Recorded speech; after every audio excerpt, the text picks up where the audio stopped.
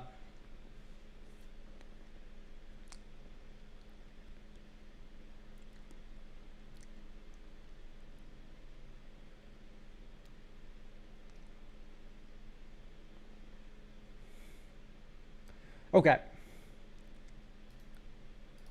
I mean, cut a deal last game would have been awesome. Search can just find Oswald, though. Yes, but then you can't guarantee that you have an artifact to sacrifice to him. Unlike the Seriema, that is an artifact. Listen to what I say. The Seriema is an artifact that Oswald can twiddle. Search for Glory is not. Anyway. My words mean things, guys. When they say it's not just hot air. Mind's Stone gone, I guess. All right. Playtest. Discard. Draw. Plains. Soul Ring. Mox Opal. Next turn. Heapgate. 1, 2, 3. That's not how mana works. Dink. Dink. Dink. Dink.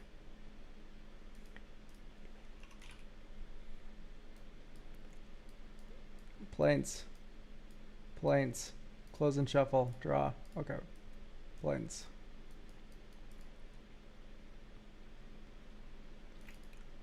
Get Lauren down. 1, 2, 3, 4, 5. General Tazri down. Type ally. It doesn't matter. Don't worry about pronouns, guys. Especially don't correct people on my pronouns. Let's get Appa.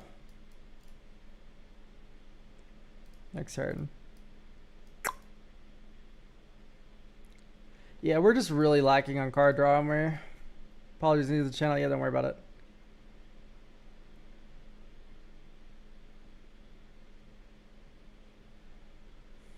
That's why I have a question mark there.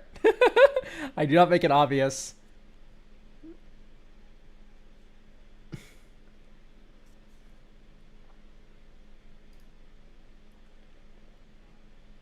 Please do not refer to me, energy. Yeah, exactly. Oh, how do we draw cards, man? Let's get a secret rendezvous going. It's awesome.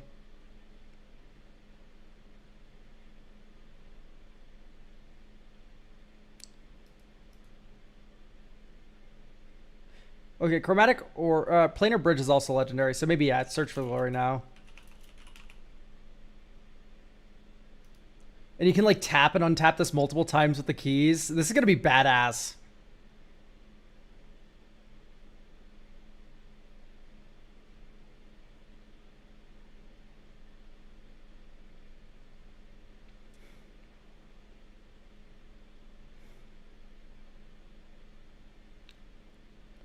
Okay.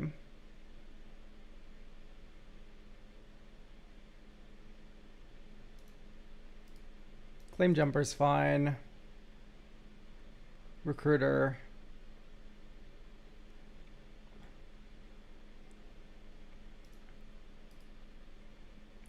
Maybe no arc reactor. 4 Nox, of course. That's so funny. Grasp a fake. You gotta grasp a door handle, I guess, but I don't see how else it's related to doors. Sunken Citadel white. Next turn, Heapgate, Weathered Wayfarer. Next turn, Dink, Dink. Search your library for land card. Type land. Talon Gates. Why? We can just get Are we gonna play anything this turn? Yes, we might want to flash in Deep Gnome. So let's get just Plains. Plains. Pass. Oh my god, there's a green player.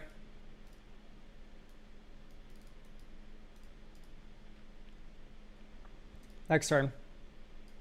Okay, let's hit our land drop. I love Weathered Wayfarer. Type land.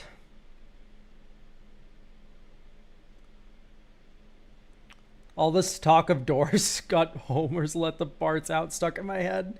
Well, he did let the Barts out of a door. And he thought he had control, like you do over a door. I don't know anymore.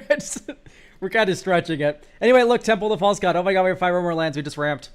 1, 2, 3, 4, 5. Let's ramp again. Let's Matzalantli. Let's draw a card, discard a card. We don't need land tax this late. All right, next turn. Chef at Dunes. Hello. I love being stretched. We're just going around typing things today, aren't we? This is probably the most unhinged deck review I think we've had. 1, 2, 3, 4, 5. General Tazri. Type ally.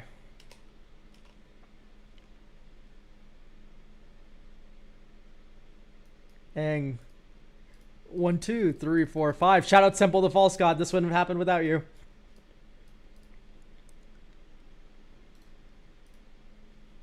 Next turn, add token, ally.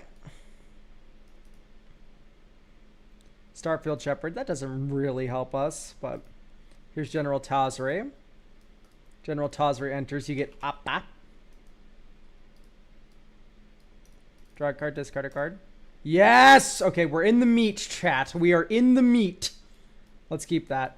Guardian of the Great Door goes to the graveyard. The greatest door being death. And then we go 1, 2, 3. Search for glory.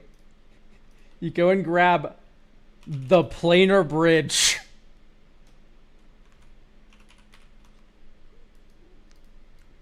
And then you go 1, Voltaic 1, 2, 3, 4, 5, 6, planar bridge. Next turn, you get an ally. And here, you go 6 mana, 7, 8, planar bridge activation on your end step. And you get door to nothingness with that. And they go, what the fuck? And then you untap. And you go Plains, Weathered Wayfarer. Remember, we added Ugin's Labyrinth, so this is ramp, because we imprint the 10 rings. And then you go 1, 2. Oh, we're so close to greatness. 3, 4, 5, 6, 7, 8. Dink. And you get Chromatic Orrery. Dink. And then you pass. And if they do something scary, you go 1, 2, 3, 4, 5. Oh wait, yeah. You can just door this turn because of the key. And that was all off the planar bridge. So you planar bridge on their end step, and then you planar bridge on your turn to get Chromatic Orrery. Should we run Door of Destinies? That would be fun for a kind of beatdown plan with allies, but I don't think we go wide enough for that. This deck is so random BS go. I mean, we did. It's turn 8 and we doored off planar bridge. Like, that feels good. It did it. This deck is really fucking jank, but the planar bridge is the glue that keeps everything that's just random together.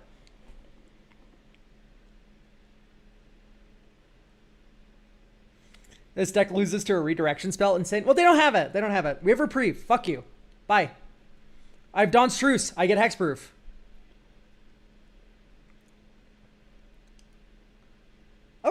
I mean, did that look good? Do you like the planar bridge here? Because I like the planar bridge. That looks very convincing.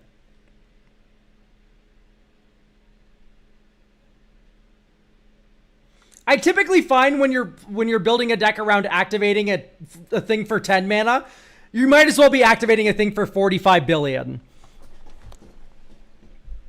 Bridge is good. I agree. I thought the bridge was very convincing there. Also, watch how awesome Sand Scout is. Draw. Plains. Voltaic. Next turn. Citadel Gate tapped. Next turn. Sheffet do... Oh, wait, before we play Sheffet... Oh my god, we drew both of our deserts. Wait, no, we're fine. Planar Nexus. Shoutouts, Planar Nexus saves the day. Oh my god. Fucking standing ovation. We drew 2 of the 3 deserts in our deck, but we still have a 3rd by accident because we put the Gates package in. Alright, next turn. 1, 2, 3, 4. Thrain Dynamo. Arid Archway. Bounce a desert. We get to surveil 1. Synergy! What do you mean random bullshit go? 10 rings! Don't mind if I do! And then we can float 5 colorless. Anyway, next turn. 1, 2, 3. 5. 6, 7. 8. 10 rings. Plains. White. Guardian of the Great Door! As initial, if you need to tap 4. There's only have 3 things. Alright, I guess we exile your thing. Or I guess we flash in Deep Gnome. There you go. You flash in Deep Gnome. So we'll just save the mana for that. Alright, we draw 10 cards. 1, 2, 3, 4, 5, 6. And then you go nice rampant growth or whatever. Flash in Deep Gnome. Even if they don't rampant growth, which we'll pretend that they didn't.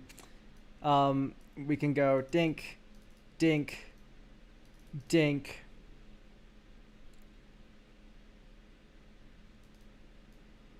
And we can go wins your creature. That puts a land into play that you didn't play. Get a Plains that's tapped. White, 1, 2, 3. 4, 5, float a colorless. General Tazri, type ally. Wait, I don't want to fill my hand. I'll fail to find. I want to just draw random cards, honestly. 1, 2, 3. Claim Jumper. We definitely have more lands than everyone. So draw 3. 1, 2, 3. Because I kind of just want to spam cards out of my fucking hand, if I'm going to be entirely honest. 1, 2. This, return nothing. White, 1. Scholar, return nothing. White. Darksteel Mutation, your thing. 1, 2, 3. 4, 5, 6. Filter for white. Ranger of Eos. Fail to find 1 drop.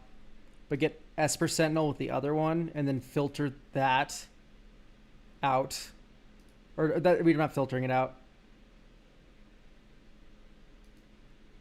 Okay. So we'll draw 6. 1, 2, 3, 4. Or draw up to 10. Next turn. Seriema. Okay, so what we can do here is go white, 1. Seriema. Oh, actually, we have a bunch of humans now. 1, 2, 3, 4, 5. So we make 5 mana. Seriema. Oswald, who loves to bend fiddles. White, 1, 2. Recruiter of the Guard. Toughness.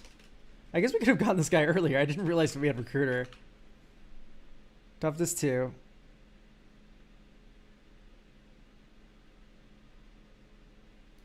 Doorkeeper Thrall, I guess. Stop Craterhoof. Whoops. Yep. So, next turn, because Oswald lives every time. No one removes him. Dink. Float this for 3. Untap this. Flip this for 3. Door.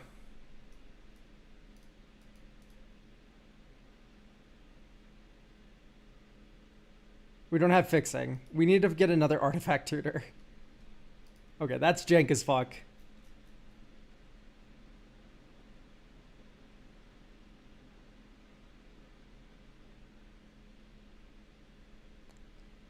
Okay, this is tough.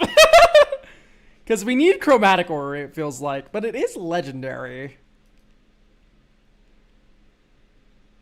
Dear God.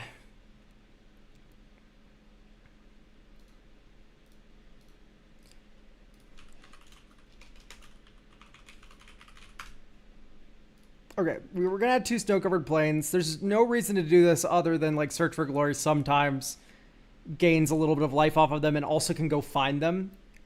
But you can find a legendary land. Whatever. You should just be running full snow-covered plains then. It's just kind of free. If you put Mycosynth Lattice back in, that can filter. Oh, I didn't realize Mycosynth was a filter land. Either way, we wouldn't have had it in our hand there. And Chromatic Orrery's a legendary anyway, so we can always tutor that up. We could add Sunmare.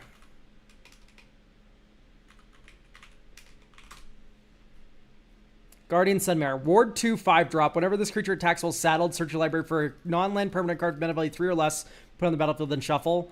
That can go get Chromatic Orrery. Sadly, our commander's a 3-power fucking moron. But,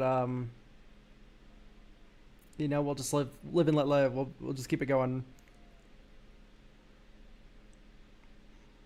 Mycosynth and Karn, nah, we ain't doing all that. Peace and love, though. That's funny.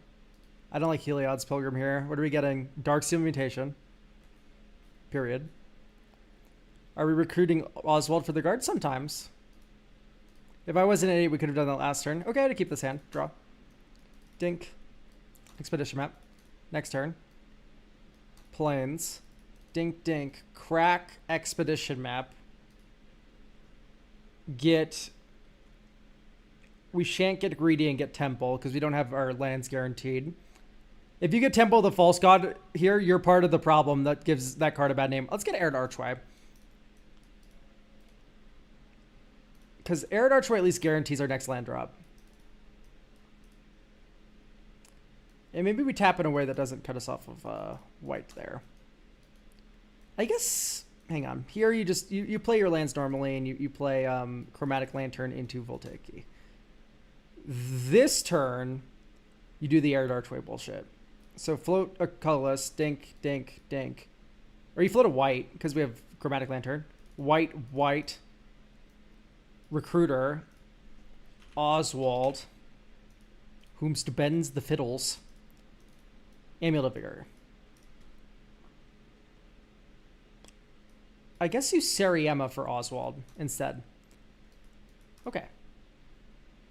Next turn. Urza's Cave. 1, 2, 3, 4, 5 white mana.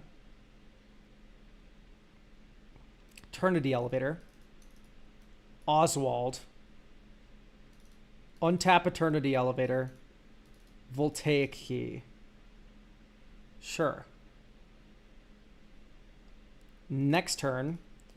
Plains. Float 3. Float 3.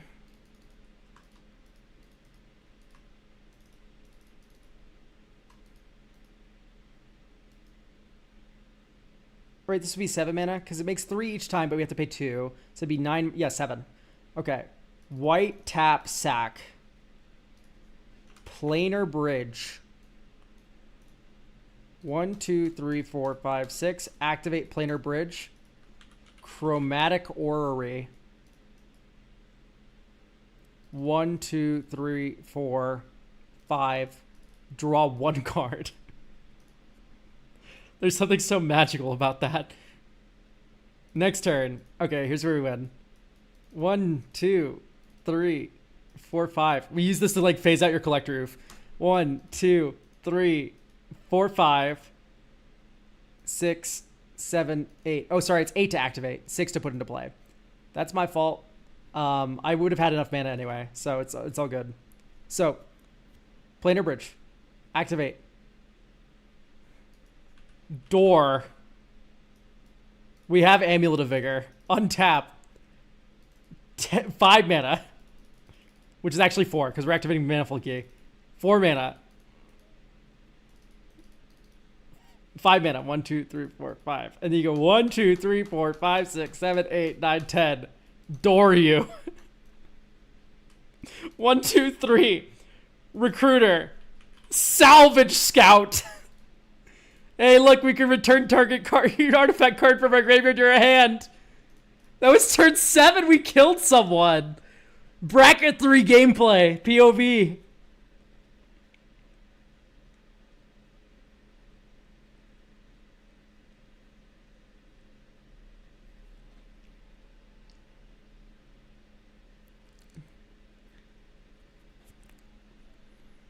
Yeah, the Coveted Jewel is something to consider. I'm a little scared about it.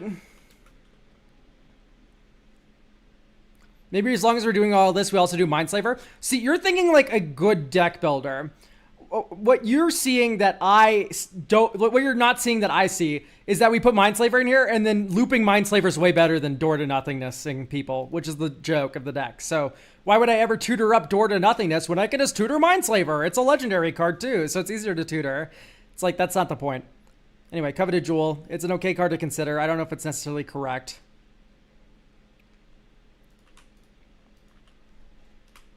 The commander has done work in this one. The commander did fuck all. Honestly, I don't know if I really even like the ally package all that much anymore.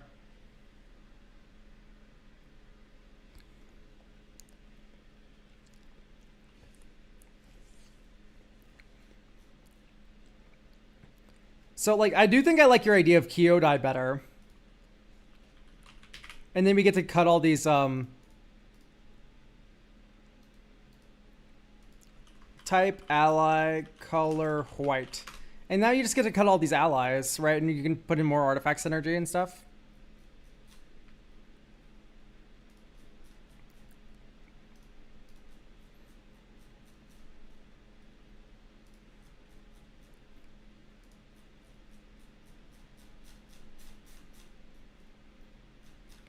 So with all this stuff out, Kyodai, you can buy yourself some time by running Pariah.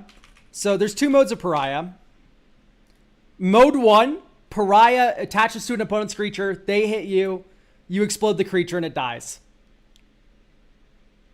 No, because Kyodai is 5 colors. Yeah, dog.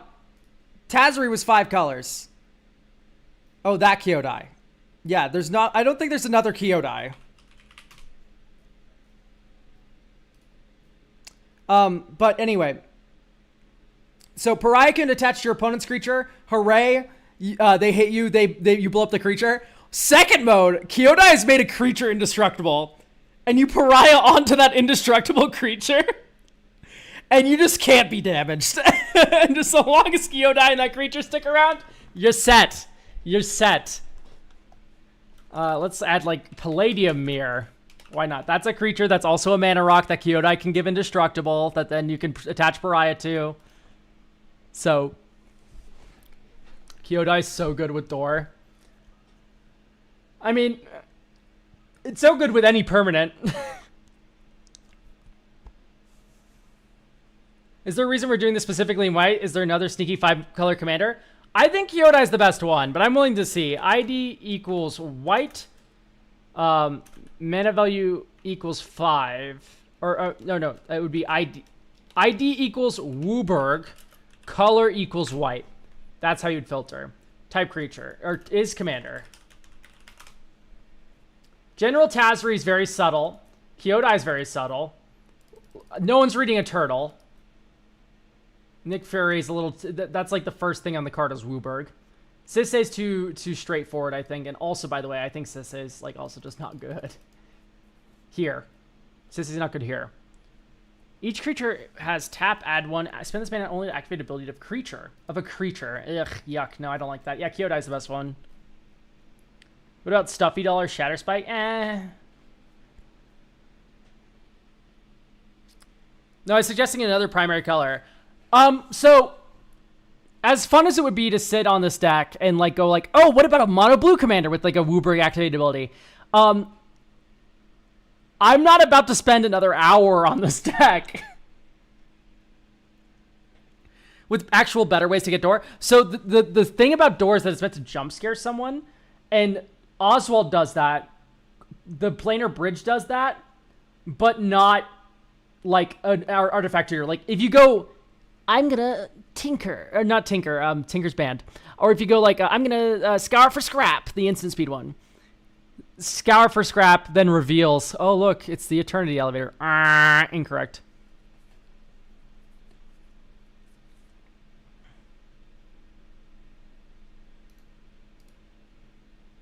So give me a Grasp of Fate back in.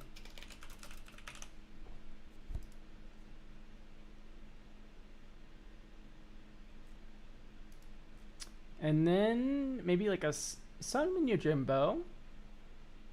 Makes sense to me. I like that. Yojimbo, get in this deck. Although Tezzeret Cruel Captain's broken. Although you only get one thing with it.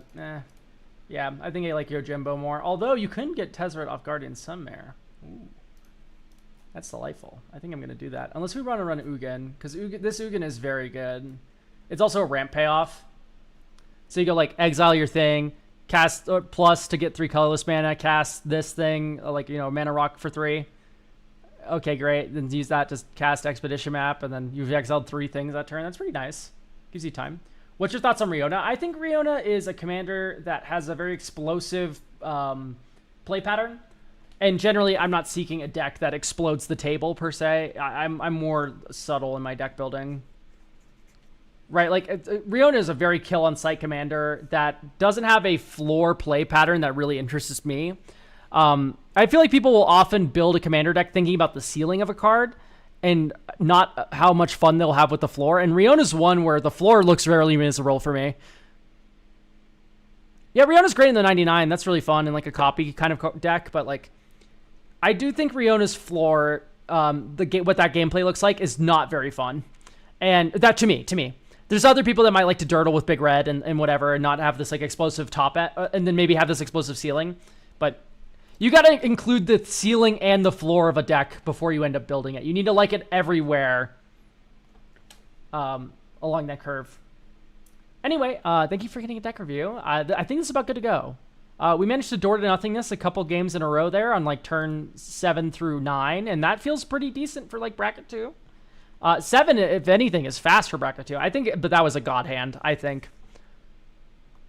Sometimes I like a bad floor. Yeah, no. I'm not saying this is like, I'm not being prescriptive. Like, oh, you mustn't play a deck with a bad floor. Like, what I'm saying is the floor can be as low as you want. You need to be able to like the floor to the ceiling. Like Kinesos, I like the Simic ramp with the growth spirals and the planar genesises and stuff, and the ACs and the Inrixacies. I find that play pattern kind of enjoyable at the floor. It's not my favorite play pattern, but I can enjoy it. The ceiling of cheating sea monsters at the top, I love. Riona is like cheating extra ETBs, exploding the table with ETBs, and then the floor is like, I cast a big red creature. I don't like the floor of cast a big red creature, right? So that's why I don't really like Riona, but other people might like that, so, you know. Riona's not for me, is the long and short of it. Do we have Furlough here with us?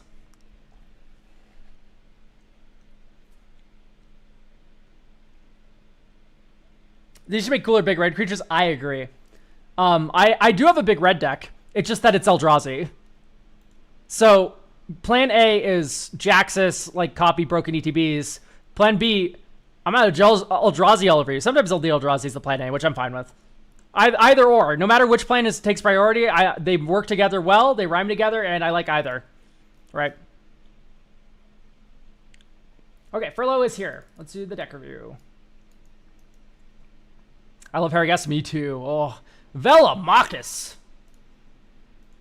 This is my pet deck where it originally was built for bracket 3 and then moved to bracket 4 due to wanting to test its limits. The current list wants Velomachus out as early as turn 3 and 4 with an extra ramp piece or 2, and then storm off with extra combats and redirects for protection. So, personally, I think if we're going to bracket 4 up Velomachus, we need to have more onboard protection that preempts his casting. So, for instance, we're probably going to notice, like, redirect lightning. I don't like this that much here. It's fine. It's fine. Deflecting swat, love it. Great. Perfect for bracket 4 here.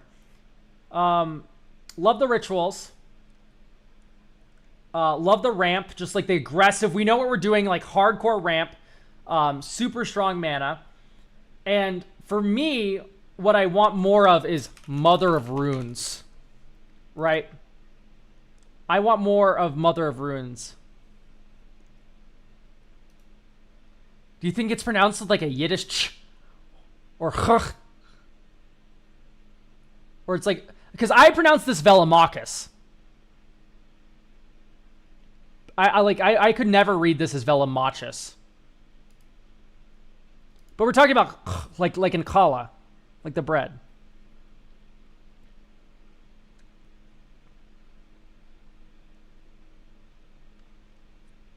I do like the Voice of Victory and Hexing Squelcher. I kind of want more of that. It seems like we're only casting spells on our turn. I'm going to give you a defense grid. And then instead of silence, we do Grand Abolisher, because that preempts, right? You drop this hate piece in play, and then it goes into the rest. But I love defense grid, because we're not going to do instant speed shit on our opponent's turn. That's just nothing. Windcrag Siege. The Troger. I don't know if I believe in necessarily the Storm stuff here. We just have to cast the commander. Like, I don't know if I really like Electro and Bergie and etc. Although these do give it like a higher floor where we have like a Storm off maybe plan.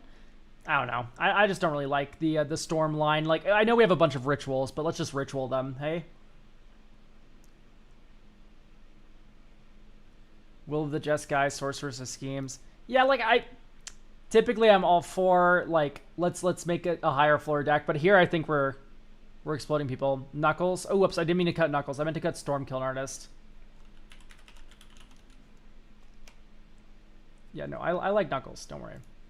Knuckles is good here.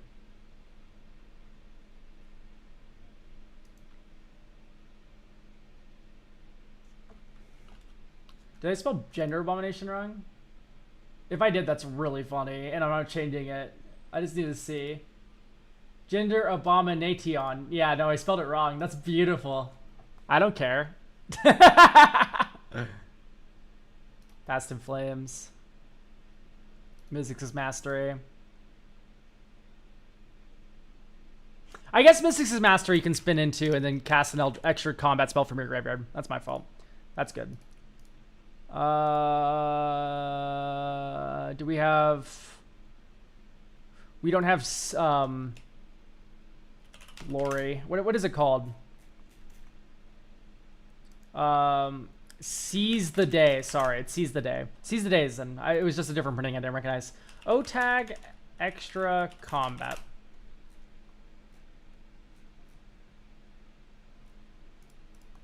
Type instant or type sorcery. I might need to put that in parentheses. Okay, yes, I do. Full Throttle. Does this work? Am I going crazy? There's something wrong with this card, which is why you don't include it.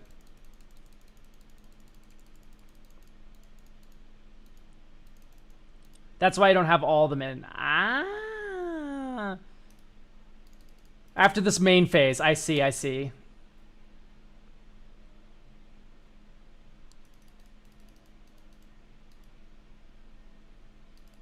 If it's your main phase, yeah. After this main phase. After this main phase. Savage Beating. Untap target creature. Cast the spells. Nope. I see. After this main phase. Ugh. Yuck. I'd Storm Pieces, yeah. So now I'm actually liking these a lot more. The Bergies and stuff. Bergie. Stormkiln.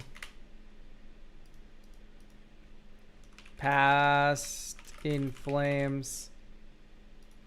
Will of the Jeskai. Electro. Assaulting Battery. No Scroll Rack. You could scrack stuff. Yeah, you're right. But this is bracket 4. I think you just sit with the dead cards in hand and chill. Like, I don't know. All right, let's play test this. Okay, there's Treasonous Ogre. Draw. Surveil. Top. Next turn. Dink, dink. Spells cost more to cast except during your turn. Don't have fun. Dink. 1 red. Dink. -2 life. Paretic. Dink. Treasonous Ogre. 1, 2, 3. 1, 2, 3.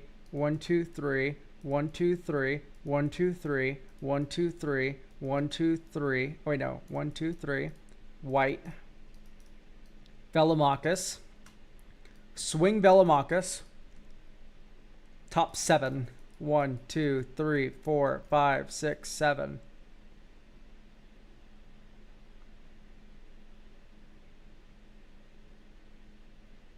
Great Train Heist. 1, 2, 3. 1, 2, 3. 1, 2, 3. So 9 life to untap all creatures we control. If it's your combat phase, there's an additional main phase after this phase. And then these all go in the bottom.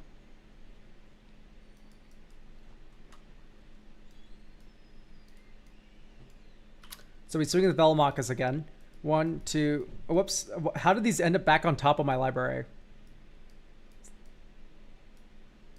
So this is a new card. So these will go Shift L. What? Since when does Shift L put it on top of the library?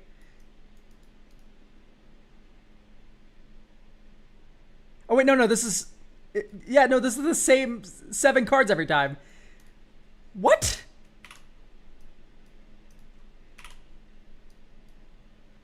Why is it putting it on top? Move to the bottom of library, Shift L. Move to the top. Why is L? Why does L put it on? It's huh?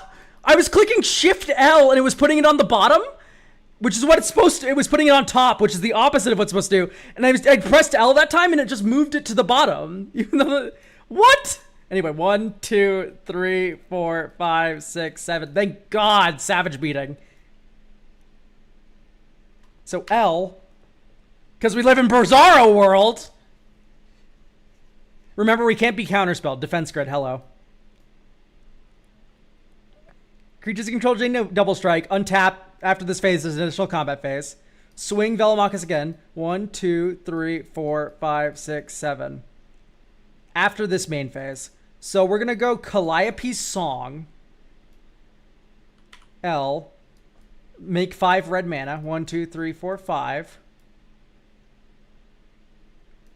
And then we're going to go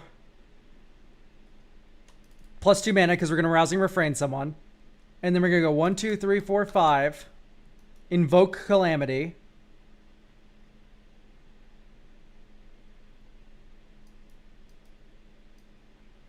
And you can do Great Train Heist, Pyretic Ritual. Nope. If it's your combat phase. So all of the extra combats we hit are worthless. So we can do this all next turn. That's so sad. Rousing Refrain, I mean. Yeah, so you get a main phase after your combat phase. That might be a little bit confusing for some people, but because I always see people cast things during their first combat main phase, but you get a second one.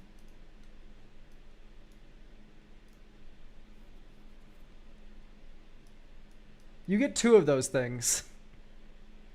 So I guess you don't do all that because you just can't cast anything because all these cards suck.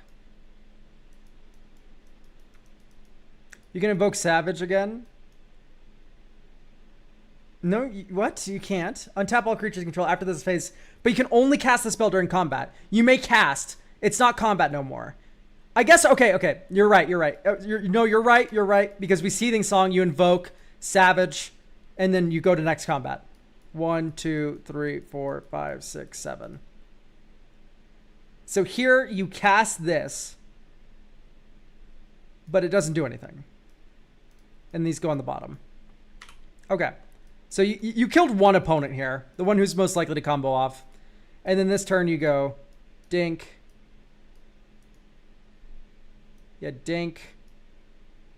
1, 2, 3, 4, 5. Rousing Refrain, add 1 billion mana.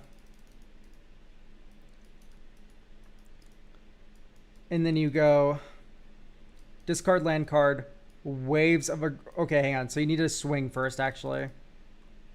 So you might as well equip the Reaver Cleaver.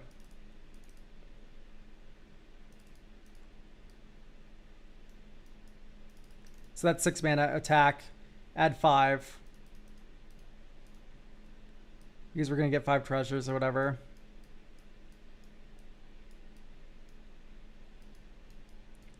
Man, this deck sucks.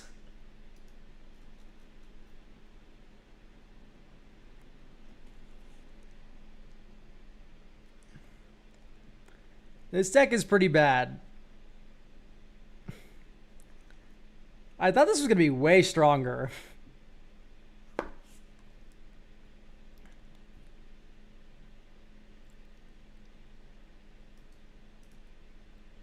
Maybe return the favor.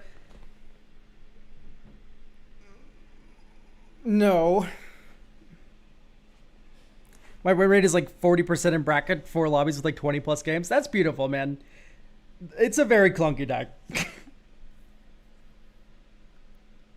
Gamble, Rite of Flame. I mean, it does just give you a lot of value, don't it?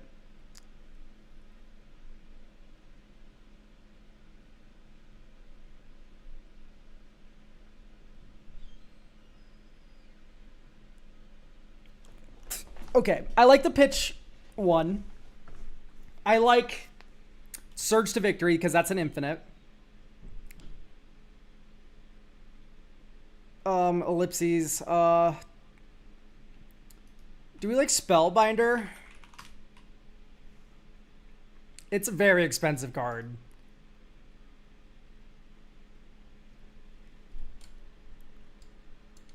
Because this can go infinite with Savage Beating.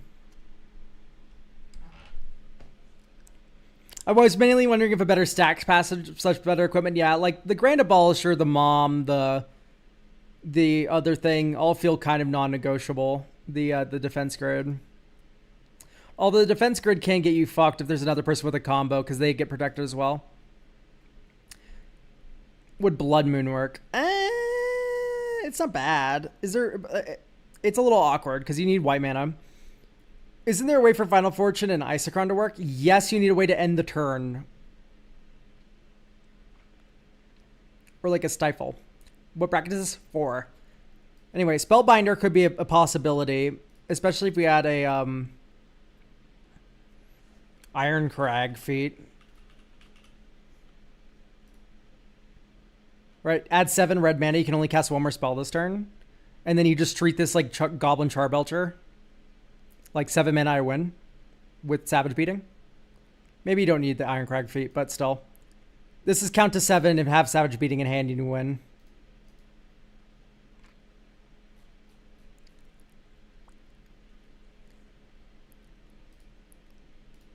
Discard, draw. Ooh, Mom. Think, turnover, 1, 2. Basalt. Or Grim, rather. Ooh, we're not starting first, by the way. Holy shit. That wasn't in our opening hand. There we go. 1, 2, 3, 4. No. So we have 6 mana here. 7. Yeah, sure. 6, 7, as it were. You protect Velomachus from a kill spell. Swing. 1, 2, 3, 4, 5, 6, 7.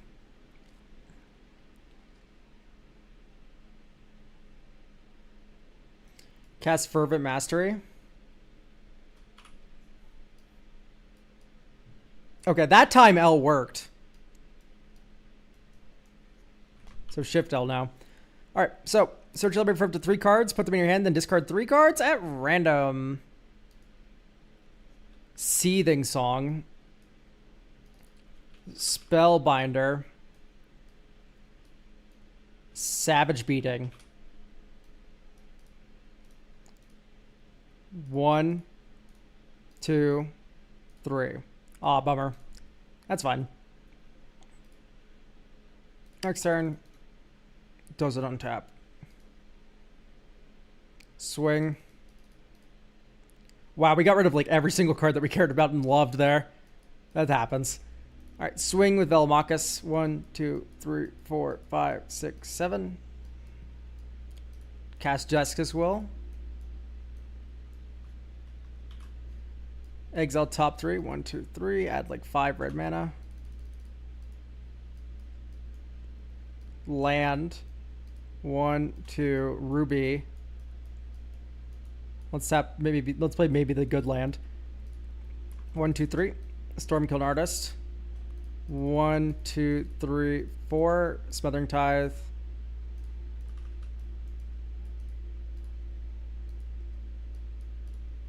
Then we move to combat. Swing of Velomachus. Think. Let's entwine it. Oh, I guess we keep a treasure token then. And then we get 1 from Stormkiln. I did not mean to shuffle my library. Anyway, Savage Beating. So, and we also get the attack trigger. 1, 2, 3, 4, 5, 6, 7. We can do that during combat with the bonus round active. That's cool. So we have 2 more extra combats. And he has Vigilance, so it doesn't matter. 1, 2, 3, 4, 5, 6, 7. Nothing. Awesome. Oh, wait, Savins! Spellbinder. Wait. Cast Savins.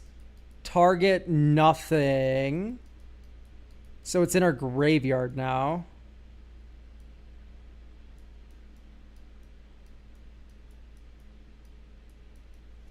And then we get 1 more. 1, 2, 3, 4, 5, 6, 7.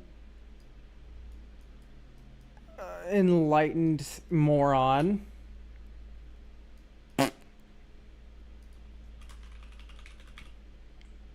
Can you cast it without targets? No, you can't. Bummer. Yeah, no, you can't cast it without targets. And we have only 1 target. That's so sad. Okay. Mana goes away at combat. Yeah, we would have just cast it earlier. Furlough, I messed up the sequencing. I didn't float mana in the main phase and then move to combat. That's not something that happened. I cast Savage Beating in my pre-combat main phase, and then I realized it's better to just move to combat first and swing with Velomachus and let the trigger resolve. And so you could have still done all of that at instant speed during combat.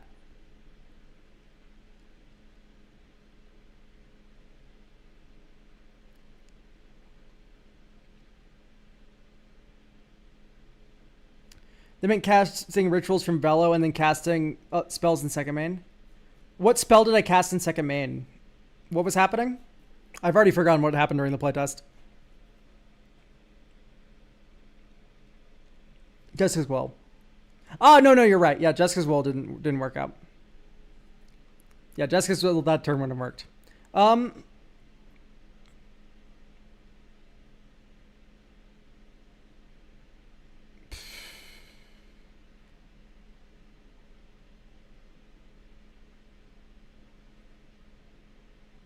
Okay.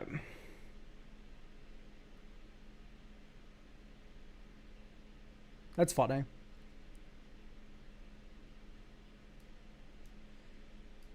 The dual casting's funny. It feels like maybe it's a little too big picture. Like, you need to wait for an extra 3 mana before doing Velomachus shit to, like, put it on Velomachus and untap him and stuff.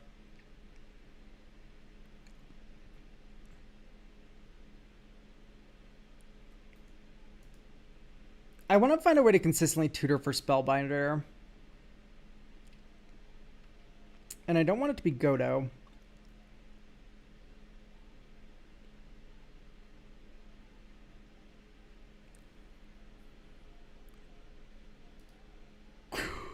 So I guess we just do open the armory. Or Steel Shipper. I don't think you need more equipment. You already have Reaver Cleaver, Sword. Sword of Wealth and Power is a little mid, right? That's fine. So what's the plan for this deck? You'll see. Unkeepable. Okay, this is keep. Drop. Next turn. Command tower. Next turn. Ancient tomb. Next turn. I guess you could...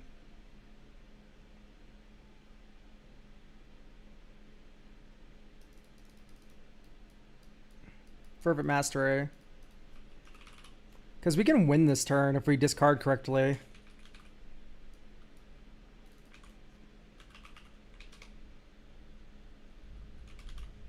It's a Vins.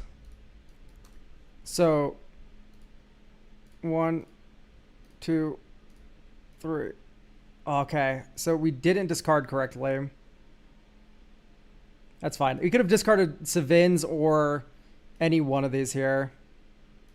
Because then we would go Dink, 1, 2, 3, 4, 4, Treasonous Ogre. And then you'd start like paying a fuckload of life. And then you'd go Velomachus. And then you'd Spellbinder. I guess instead of Savins, what if you got... Well, okay. The issue with this line of thinking, there's a line of thinking where instead of Savins, you get the sorcery. Scryfall issues. No. So you would get bonus round, not bonus round. What is it called? Surge to victory. But then if you discarded the Spellbinder, you're fucked. But no, it's better. Okay, actually, I don't like Spellbinder anymore. And the reason is that the Fervent Mastery pile should always be Savage Beating and Surge to Victory, and then a ritual, like your best ritual for the moment. Because, and here's my thinking, Velomachus swings, and then you Savage Beating Velomachus, and then next turn you're set up for the Surge to Victory.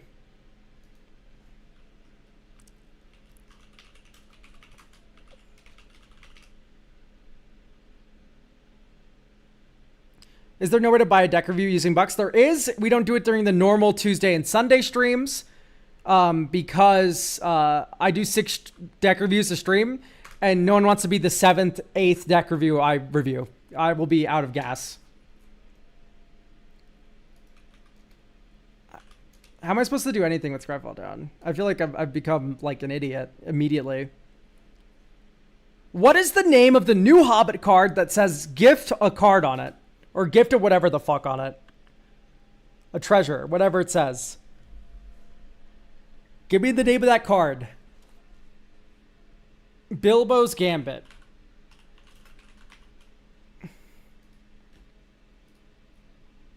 Let's run that. Return target spell to its owner's hand. If the gift is promised, players can't cast spells this turn.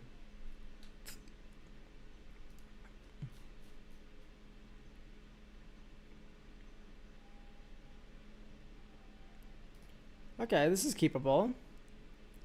Draw. Wooded Foothills. Elegant Parlor. Surveil 1. Pure Recruiter. I think that's too slow. Next turn. Crystal Vein. 1, 2. Defense Grid. Mox Opal. Next turn. White Esper Sentinel. Red Strike It Rich.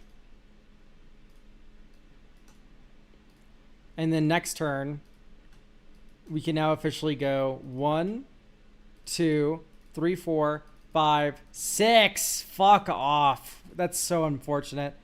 Red Gamble Ancient Tomb. I guess you get Seething Song. Exile Simian Spirit Guide from my hand. Discard a card randomly. Okay, great. We're fine.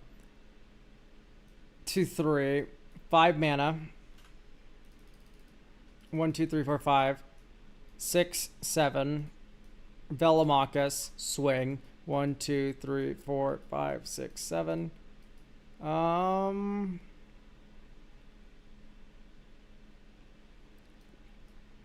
We could just put Waves of Aggression into our graveyard.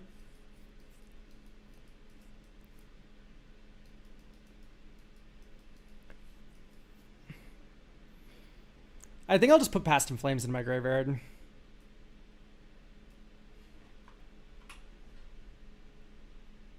Next turn, dink. I mean, just swing with Velmachus. Yay. 1, 2, 3, 4, 5, 6, 7. Cast Fervent Mastery. Get Savage Beating. Surge to Victory. Pyretic Ritual. Discard a card randomly. Surge to Victory discarded. Major value alert. Dog, I need to draw a single land. Oh, whoops. I should have discarded 2 more cards. It's my fault. Okay, those discards are fine. So we have Surge in the graveyard. We have Savage Beating. Oh no. We needed to do this in the other way.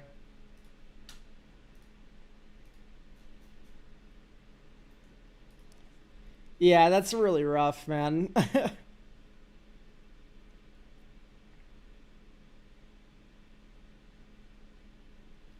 Because we're really fast at getting Velmachus down. I think I like Squelcher way less than the voice and stuff.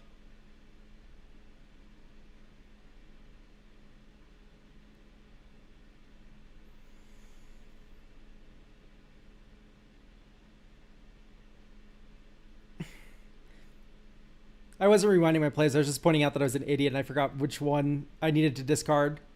I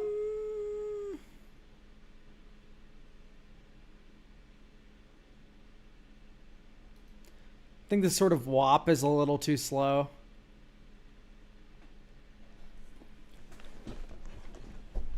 Windcrag / Guild Artisan / Knuckles is usually the best perms. Can usually turn it into a winning state. Yeah, I can believe that.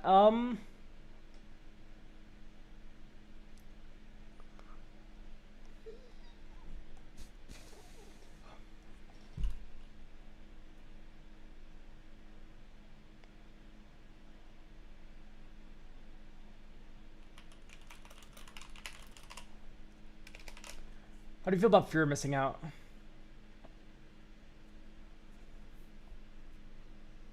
Hellkite Courser is a mono red way to cast Velmachus. I like that a lot.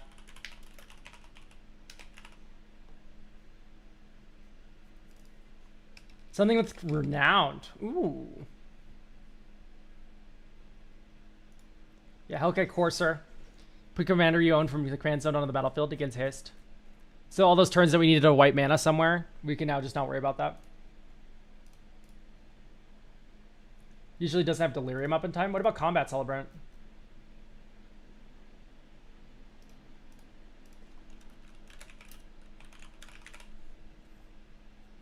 Then just run Combat Celebrant. If it hasn't been exerted this turn, you can exert it.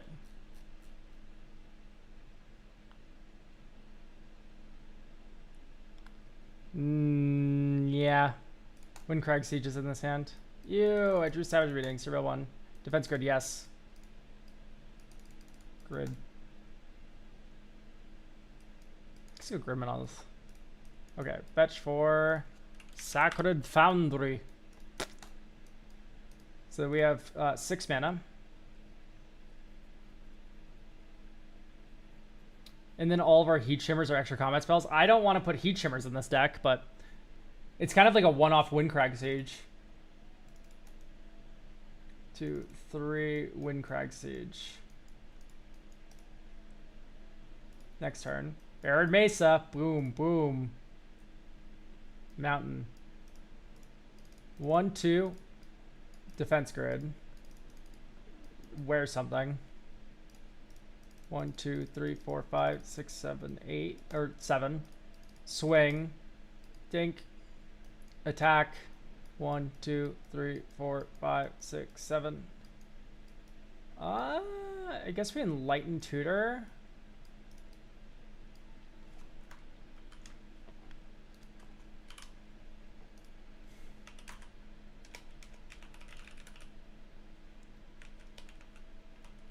Oh wait, there's no reason to Enlighten Tutor. Give me bonus round. So all of our spells cast twice this turn because we have a second trigger. 1, 2, 3, 4, 5, 6, 7. Great Train Heist with no mana. Fuck off, man. This card sucks, dude. This card reeks. I cast it for free, but you have to pay 3 extra mana. Like, no. What if we did Firebending? Okay. Creature Firebending. There's a land that does this. Target creature you control gains Firebending 4 until end of turn.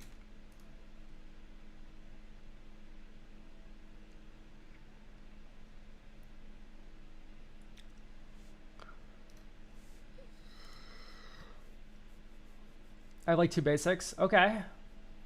It can enter tap, dog. It's fine.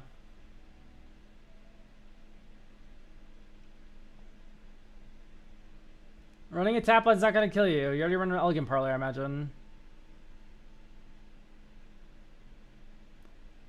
Probably no Dragon Crystals. I do think this is better. Yeah, no, this land says this land... if this land would enter, exile it instead if you don't control a basic land. That's what it says. No, it says it just enters tapped, guys. Nightmare. Fury of the Horde. Oh, you're right. I don't know why I didn't think of that. No, it's already in the deck. I'm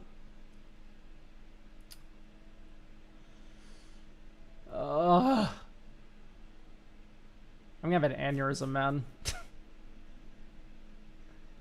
Unkeepable. This hand just sucks, right?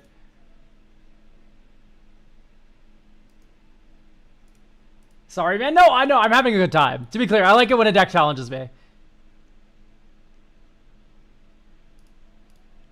Elk, you're always acting like it's the end of the world when it enters tap. When have I ever done that? I don't recall ever hating that hard on tap lands. Maybe I have. I don't know. You seem very sure of yourself here, but I don't typically think of myself as someone who goes like, "Oh no, it enters tapped." Got it immediately. The tap tri-lands. I cut those if we already have surveils. Because you're not fetching for the tri-lands. You're fetching for the surveils every time. Anyway, that hand was probably just a bad keep. Okay, Soul Ring. Yeah, that's pretty good. Pretty convincing opener here.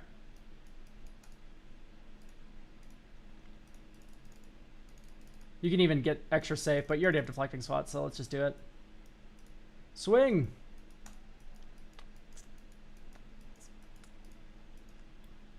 Extra turn after this. 1, 2, 3, 4, 5, 6, 7. Savage Beating. Swing again.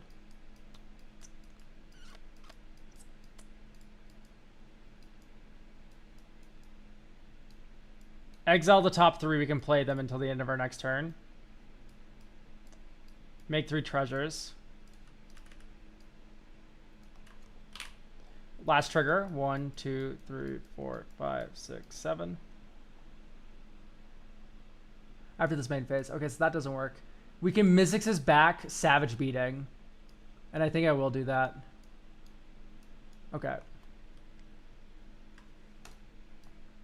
Wait, how did Inspiring Tinkering get back in the deck? Am I confused? I'm confused. Anyway, either way. I think I just dragged out my graveyard by accident. 1, 2, 3, 4, 5, 6, 7.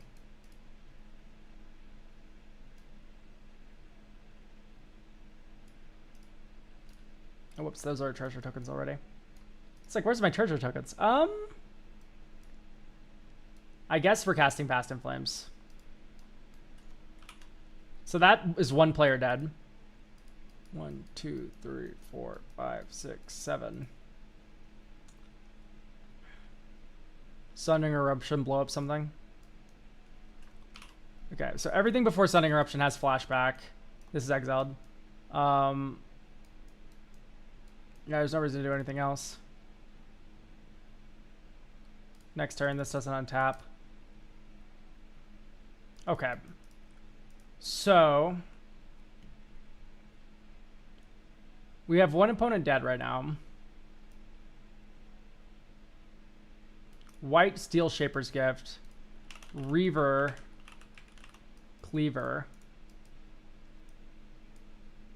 1, 2, 3. 1, 2, 3. Swing with Velomachus. 1, 2, 3, 4, 5, 6, 7. Okay, perfect.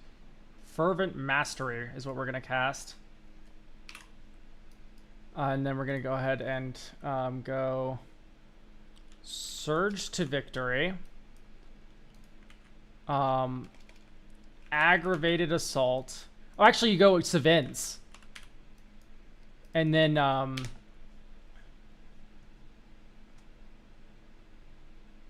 City of Brass, or whatever. Doesn't really matter what the third thing is. Discard a card randomly, discard a card randomly, discard a card randomly.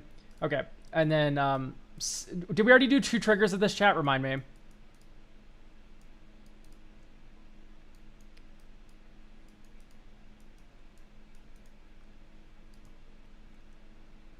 Anyway, we also get 5 treasures.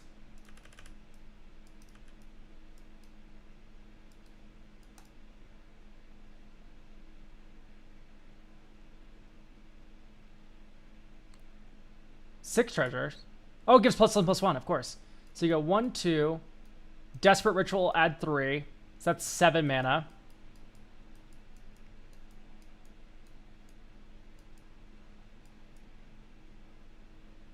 We need to make 1 more mana somewhere.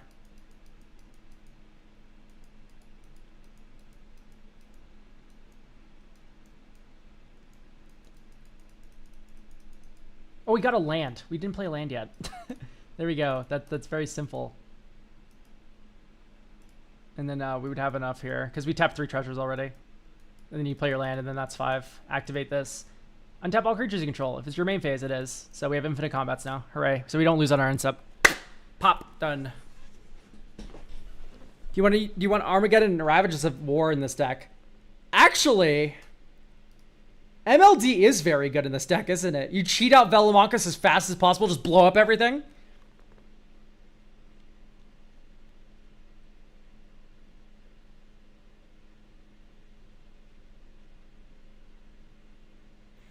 At bracket 3, yes. I don't know about 4. And 3, it's illegal. No. So what you do is you run... What if you did, like, alternative build path? You go, like, control. You use this for this mode. Ansrog's Rampage. Blows up all artifacts. Because artifacts are more important than lands. But you still run, like, Armageddon.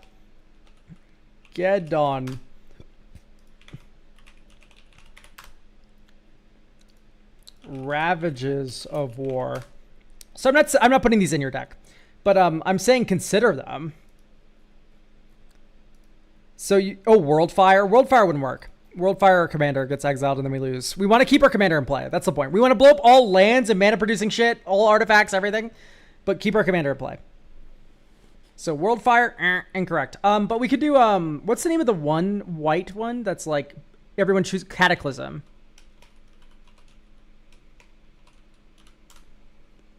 You can run Cataclysm. Farewell. Farewell would work. Balance too. Balance is not legal in this format, but you can do Restore Balance. If you hit Restore Balance from Velomachus, I mean, but it doesn't really work all that well.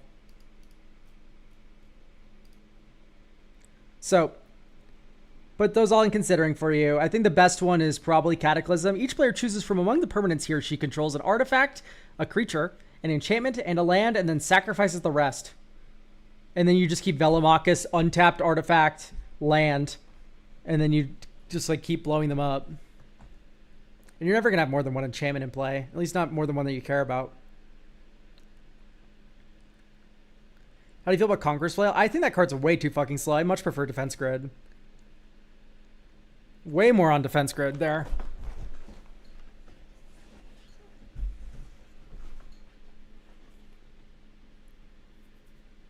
Because Conqueror's Foil is the one that equips and then players can't cast spells during your turn. Like, it's like, so whatever. Gives +2/+2. Red Elemental Blast and the other one. It runs Red Elemental Blast. And there's Pyroblast, but it doesn't run Pyroblast. Which technically is actually better. Because Pyroblast you can put in your graveyard even if there isn't a blue permanent in play. Like, you always have the option to cast the spell. If it's blue, as opposed to counter target blue spell. So Pyroblast is actually better than Reb. Helm of the Host would be sick if you got it online. It would definitely be funny. It just, like, we have to spend a billion mana once. That's easy to do. Spending billion mana a second time, I think we're asking too much.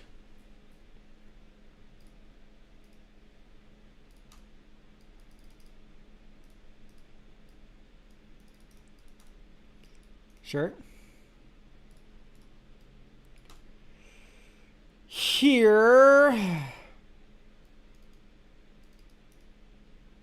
Ugh. Just make some spawn. Okay, Surge to Victory is in our graveyard. That path to victory is gone. 1, 2, 3, 4, 5, 6, 7. Let's just jam. Get rid of your stupid deafening silence or whatever. Swing. 1, 2, 3, 4, 5, 6, 7. Savage Beating. I will take an extra combat after this. 1, 2, 3, 4, 5, 6, 7. Reckless Handling. Reaver Cleaver. Discard a card randomly. We discard a Reaver Cleaver. That's fine. We have Savins. Crystal Vein. 1, 2, 3. Savins, Reaver Cleaver. Next turn. Turn 6. 1, 2, 3. Make 5. 6. Aggravated Assault. Equip here. Swing. It doesn't matter. We have infinite here. Turn 6. Hooray. That is pretty slow, but...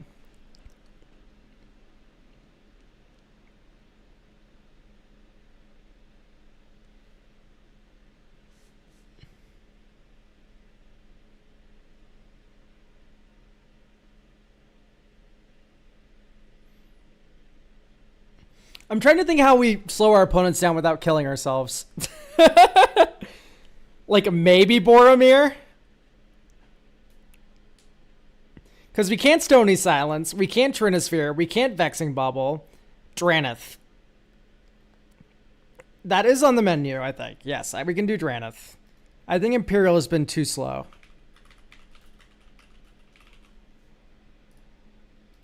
I don't know if I like Hellkite Courser. Torpor Orb would work? Torpor Orb would work really well. Yeah, Torpor Orb is awesome. Curse Totem? Yeah, I like Curse Totem. Curse Totem. Mudslide. Fuck does that do? This is... we don't care about combat. 3 mana Thalia. 3 mana Thalia could be interesting. Yeah, it's better than Archon here.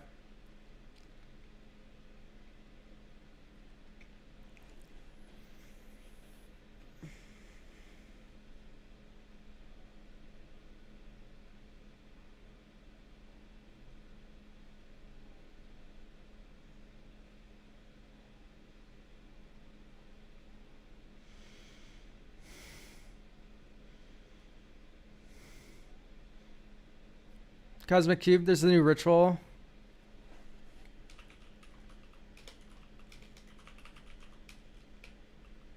Dragon's Desire. Add a red for each artifact your opponent's control. I mean, that's probably going to go positive. I trust that to go positive more often than Rousing Refrain, if I'm going to be honest. Cat, they're helpful. Thank you for the tier 1. Maybe no Reforge the Soul. We already run 2 wheels, and I have not felt the hankering to cast either of them. You could keep Wheel of Misfortune. The spells can't be counter Goblin. We cut that because I wanted to put in Defense Grid and Grand Abolisher. Like, I just much prefer these. Rousing Refrain retains the mana after combat. Really? Oh yeah, you don't lose this mana. Okay, shit. Fuck. My fault. That's pretty cool.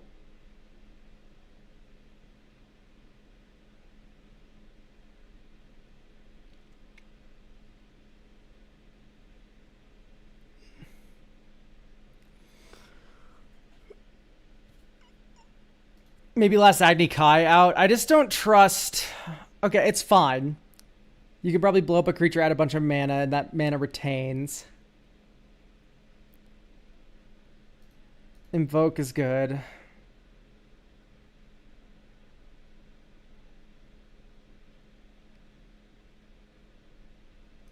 No, I like a last Agni. Yeah, I know. Okay, for the Agni Kai, I do realize what it does. I know... My issue with the last Agni Kai is that it's only good when Velomachus is out. I know you retain the mana with the last Agni Kai. I cut it because it only works when Velomachus is already in play. It's not a ritual that can ritual Velomachus out.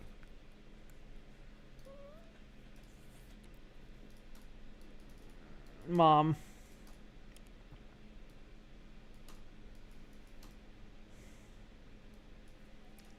Oops. Elegant.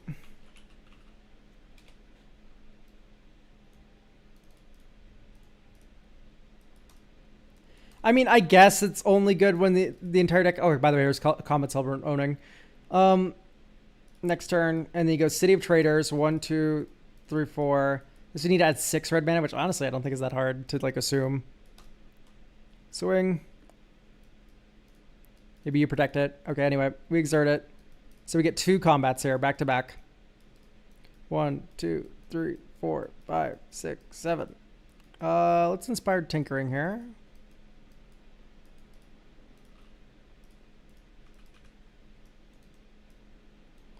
Although I guess we could have Fervent Mastery there. Yeah, you know what? I'm going to Fervent Mastery.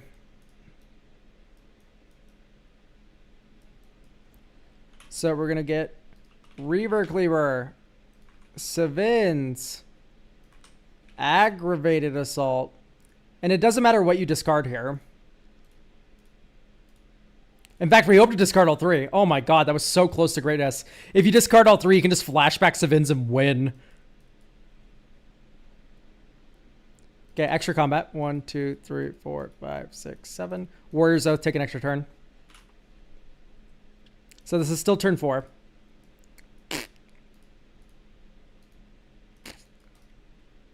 So we need to go 1, 2, 3, Reaver Cleaver, 1, 2, 3, equip. And we tap City of Traders in response. Swing.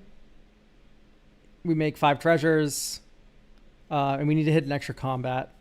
1, 2, 3, 4, 5, 6, 7. Flashback.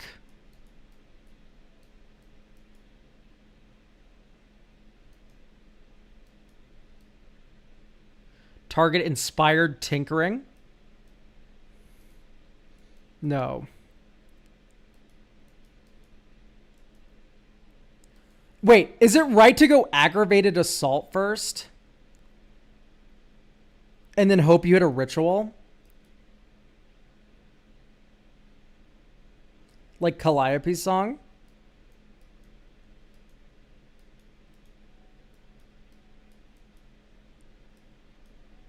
Because here you could get an extra combat. You wouldn't have Reaver Cleaver in play yet.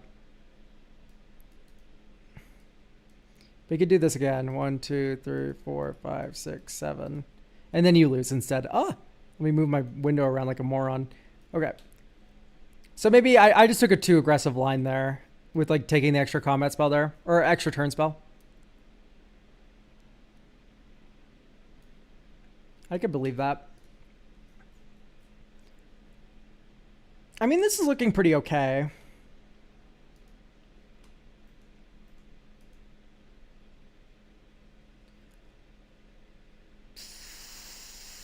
Ralph and Leo.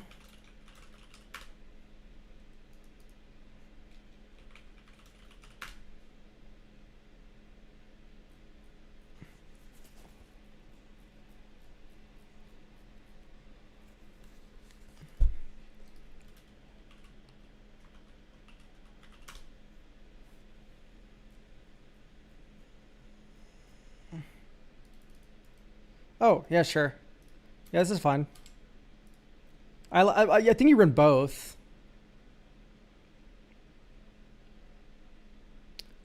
Is single combat good here? It's okay.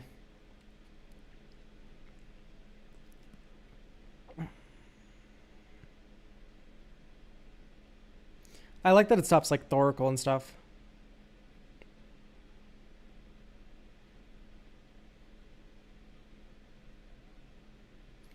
Maybe Guild Artisan. Guild Artisan's pretty great, isn't it? Blazing Shoal.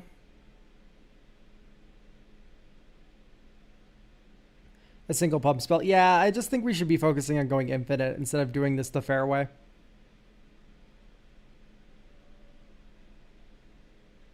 Maybe Go-Go. Because I want to win into the turn Velomachus comes down, but I think I'm insane. You're insane. And the reason is that these help the turn that Velomachus comes down so insanely well. Like, when you cast Combat Celebrant, your next Velomachus gets an additional trigger. Ralph, like, these are all one-off Windcrag sieges. That's how you need to think of these. You need to not think of these as things you hit off Velomachus. These are Windcrags. Relentless Insult.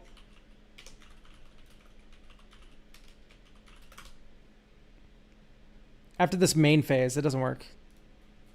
It's very different cards.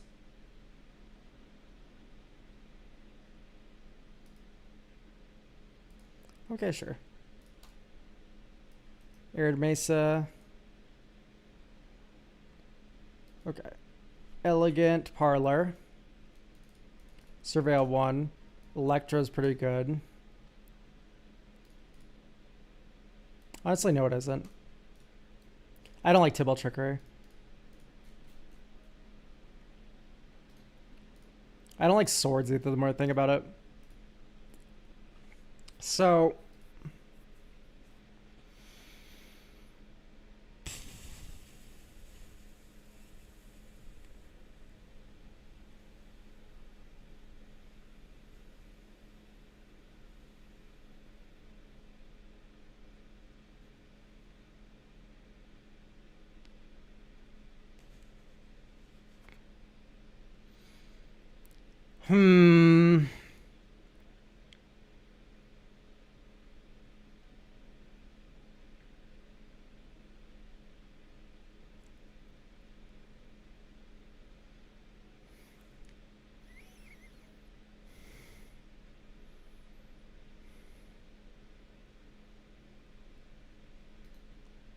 I think I like Valakut.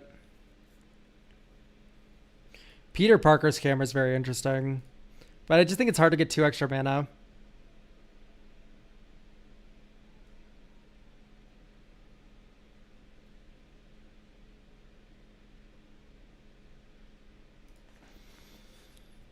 Maybe you do just run an extra land and it's Cathedral of War. I like the idea of Lucifer's Bracers. Yeah, but it's just so pricey.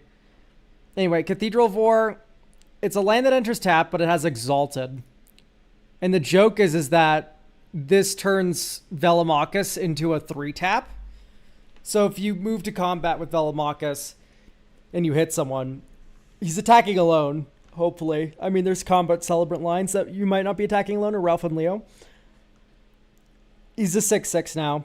And 6 plus 5 plus... it would be 6 and then 7 and then 8 damage. But again, slow. I think you're poo-pooing tap lands a little bit too much. Because ideally you don't draw like fucking 5 billion of them in the same turn, of course. But I mean, would you rather like I run a goblin? Like I think it is good. Because there's like the 1-drop goblin that does this. But I usually don't focus one person with this deck a lot. Okay, that's fair. I mean, you could start.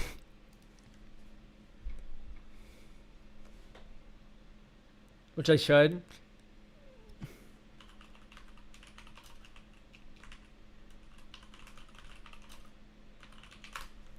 What's the name of this card? Hero's Blade. And equipped creature gets +3/+2. Whenever a legendary creature you control enters, attach this equipment to it.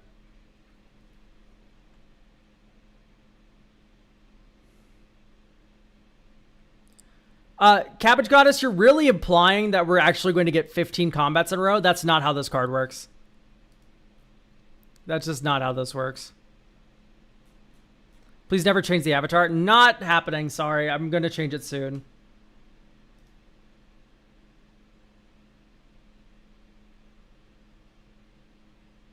I need to pull up the thing with my artist. Where are you, my artist? There you are, JG. Can you turn the music slightly louder? No.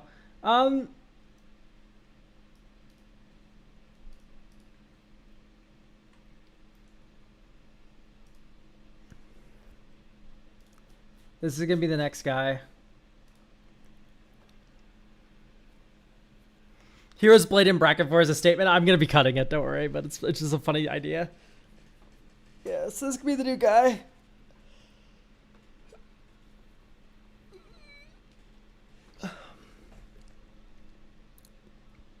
He looks sleepy. Dog, I am.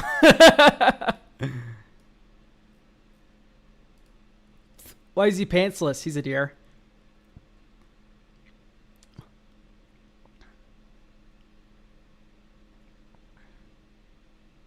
I'd put the Sword of Feast and Famine in. It's like Reaver Cleaver, but like actually slightly... Oh, no, but you don't untap a lands, man. Untap a lands, dog. You're only going to have one land. That's not how that card works. Genji Glove? It's too expensive. Damn, there's really just not a lot of good options for this fucking moron, is there?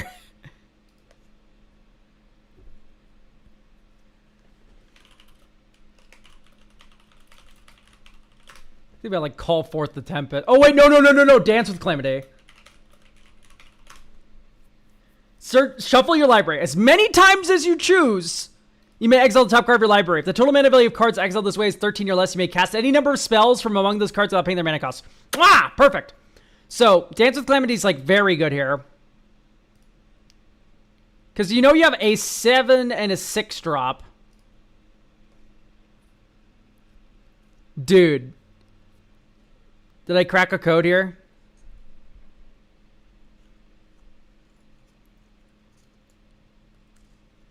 Approach of the Second Sun. Approach would win with an extra combat, wouldn't it? Dance with Calamity feels so bad. I think you're crazy. Here.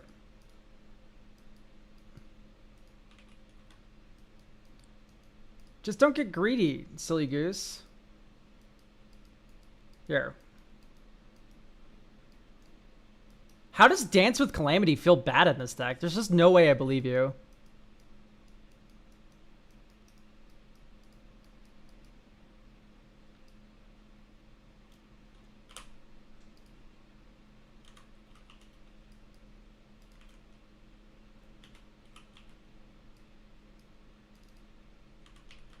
Eight is a lot. It's free! You hit it off Velomachus! It's free!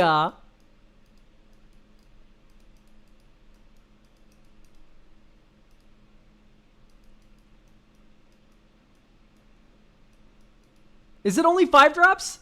Less than equal to its power! I'm an idiot. I thought it was free. This is terrible. Terrible, awful, no good deck. Everything about Velomachus sucks.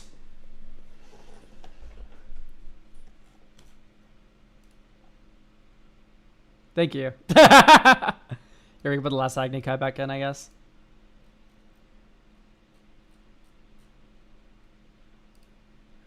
I thought Velomachus was a dude. Is Velomachus a beautiful lady? Ooh, Gemstone Caverns.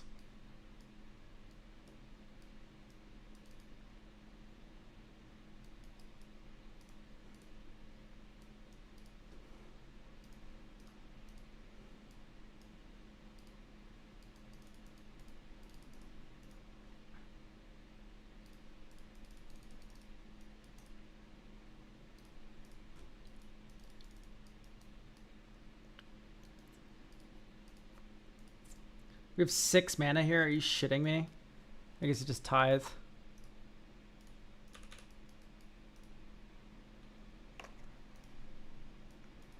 So we have 1 graveyard. 1, 2, 3, 4, 5, 6, 7. Okay, we now get 1 floating red mana that doesn't deplete until end of turn. Velomachus, swing. 1, 2, 3, 4, 5, 6, 7.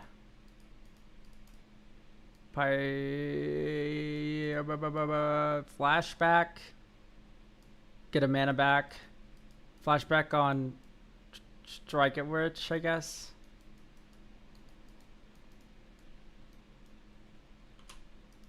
Okay, second main phase, you go floating red mana, Strike at Rich, floating red mana, treasure.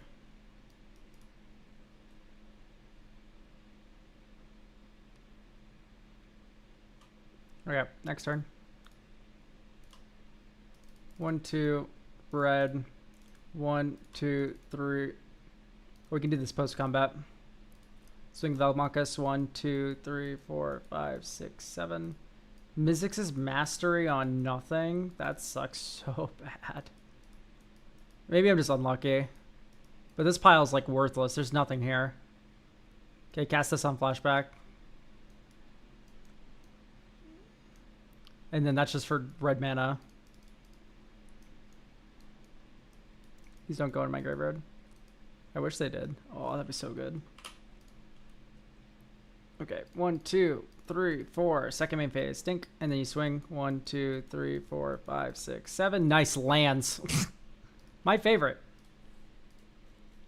I think he had 1 more red floating that turn. What would have changed? I hit like a billion lands in a row. Listen, I think my brain's in knots. Hopefully I gave you some more ideas with stack spaces. Honestly, this is the first deck that's kind of eluded me. We got a couple good aggravated assault, Windcrag sieges, Reaver Cleaver turns in. Thank you. That was all you're looking for, TBH. Perfect. Okay, great.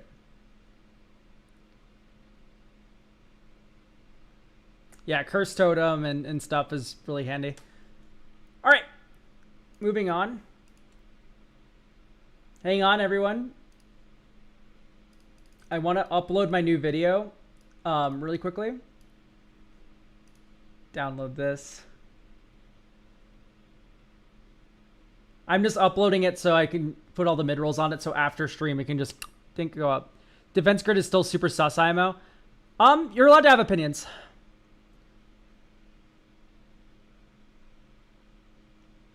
My response is defense grid's perfectly great.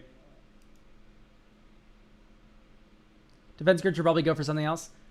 Guys, it's beautiful that you guys think things. And I disagree with them. That's fine. For Flail? That's 4 mana! On what planet do we have 4 mana before Velomachus? There's just no way. Playing it, passing it, and then instantly losing the game. Okay, great. Shuffle up, go next. Dope. They got you. The answer's definitely not Flail.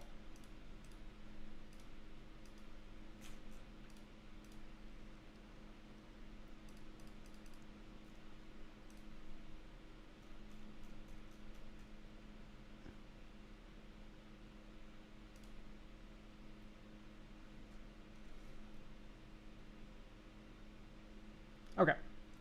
Hooray. That video's uploading now. So, we can move on then. Thank you for getting a deck review.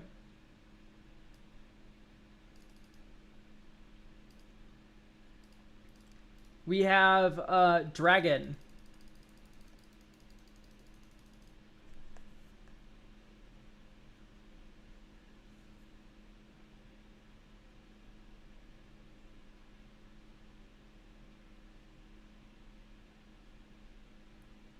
Dragon is here. Okay. Mono red flicker. Oh, something I can wrap my brain around. It has gone through multiple iterations, but has only been Goldfish so far. No Universes Beyond unless it's actually Magic adjacent and very good for the deck.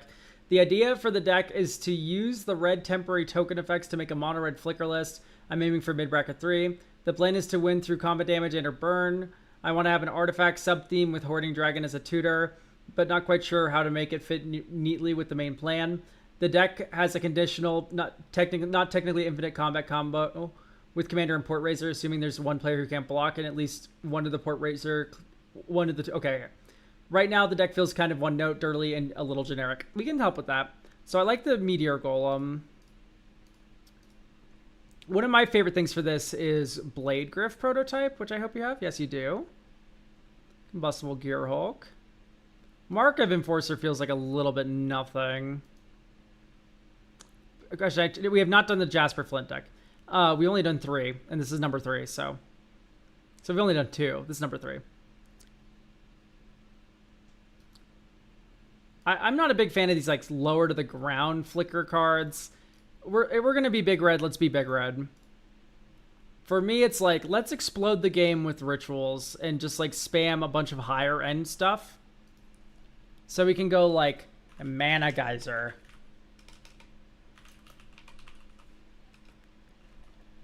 Right, Mana Geyser at 1 billion mana.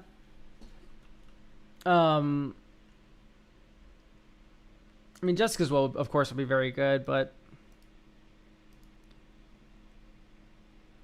it's pretty pricey for what it does.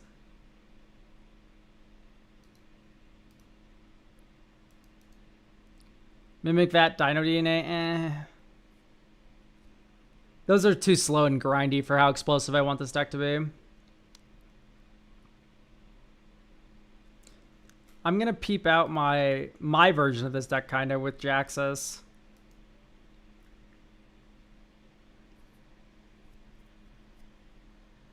If you're burning alive. If you're missing out on Fear Burning Alive. God Pharaoh's Gift works with extra combats and so does Nexus of Becoming. Yeah, so you need God Pharaoh's Gift. God Pharaoh's Gift, right? This triggers beginning of each combat on your turn. You do Faithless Looting. Wait, was that a waste? Yeah, my deck. It's an Eldrazi deck. Why are we on waste? Because it's in what? Why are you on waste in your Eldrazi deck? Because I'm running colorless as a second color.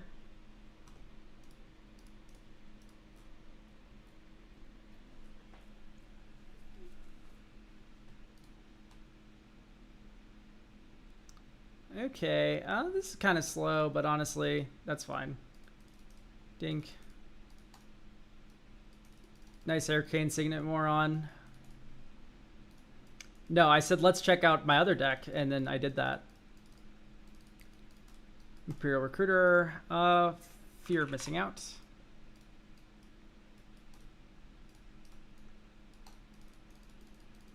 Solemn.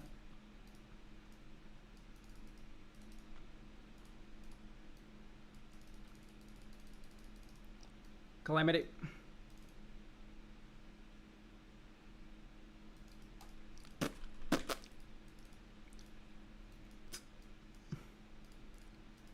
Can you draft Vintage Cube on stream sometime soon? I would be down.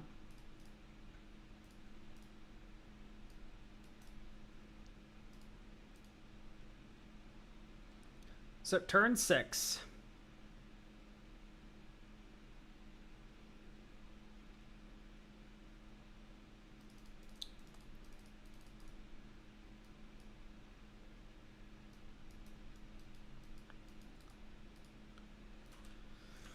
Ooh, wow, that's ass. Boop, boop, boop, boop. Anti-causal vestige. I guess we can keep a treasure token, technically. Okay, crew with anti-causal. Swing. Dink, dink.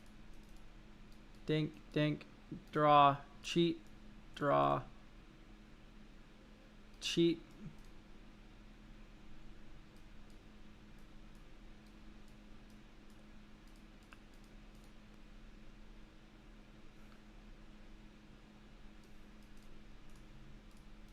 Okay, so once again, we're just not big enough. Sawhorn Nemesis is funny if we weren't already on it. I agree.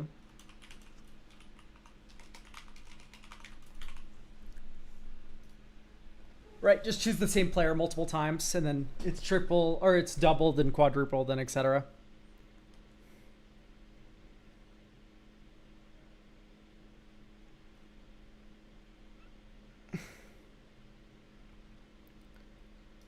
Wasn't very interested in the Barbarian. Patron of the Arts is fine. Possibility texture. I mean, we just already have our commander. I don't know if I'm really too interested in Jaxus or Delina.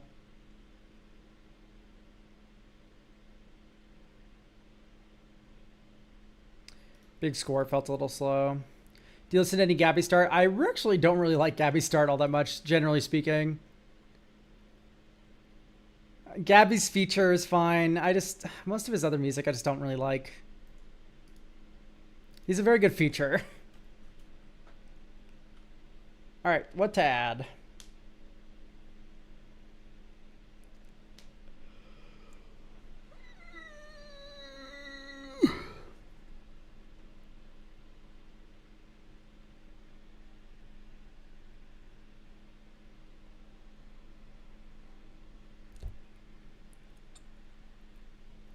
Otherwise, the overpowering attack would be perfect. Yeah, I mean, it's okay.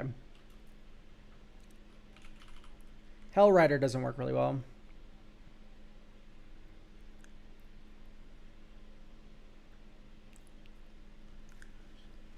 How much creature type do we have? Probably not a lot, if I had to guess.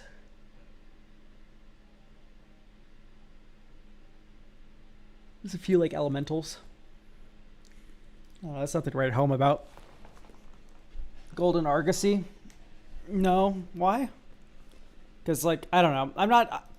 I want Calamity to be the only thing that flickers stuff in this deck. It's just the best one that does it. So there's no reason to, like, put other stuff in the 99. That becomes dead draws. That makes my heart break a little.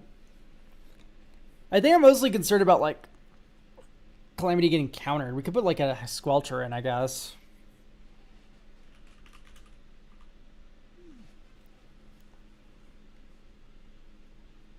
FOMO? Yeah, you're right. I don't know why I didn't think of FOMO.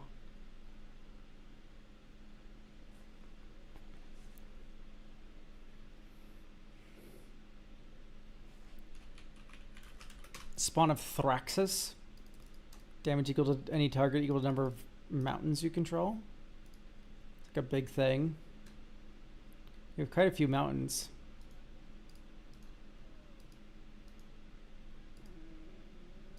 Bonus Enclave Arena.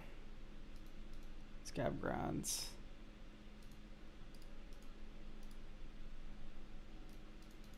Is that a couple more mountains there? Do we already have Fnatic? Fnatic Amogus is already in. Run that many mountains, Valakut. Valakut's fine, yeah.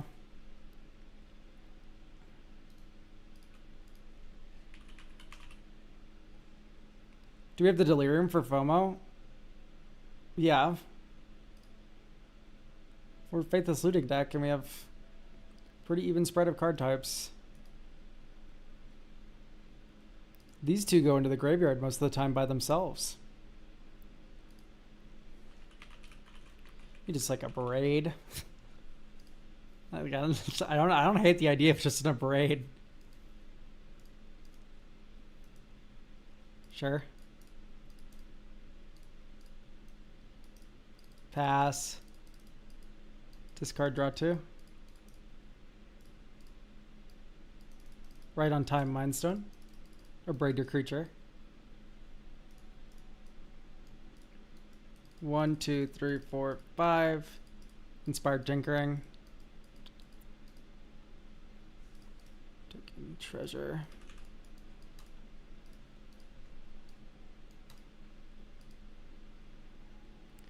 One, 2, 3, 4, 5, 6. Trumpeting Carnosaur.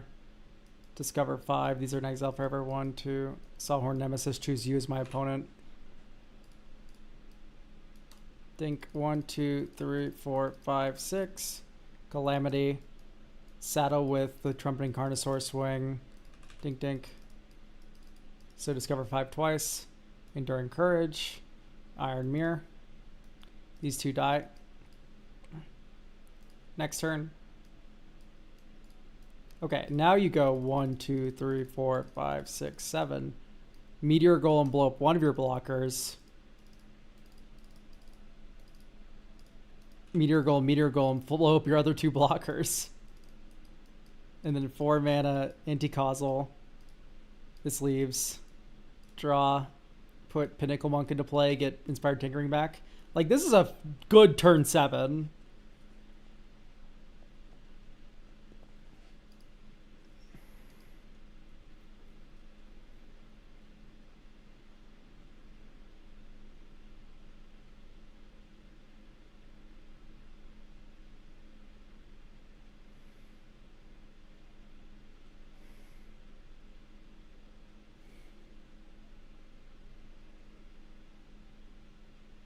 Oh, that's cute.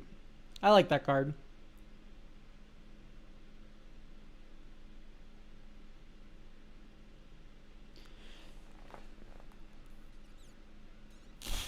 Okay, so it's playtesting fine, so I do think we can just have like a little bit of spice.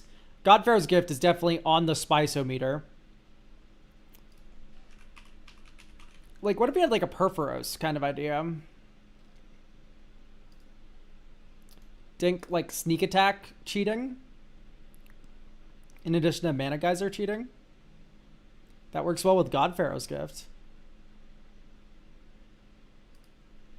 Sandstone Oracle.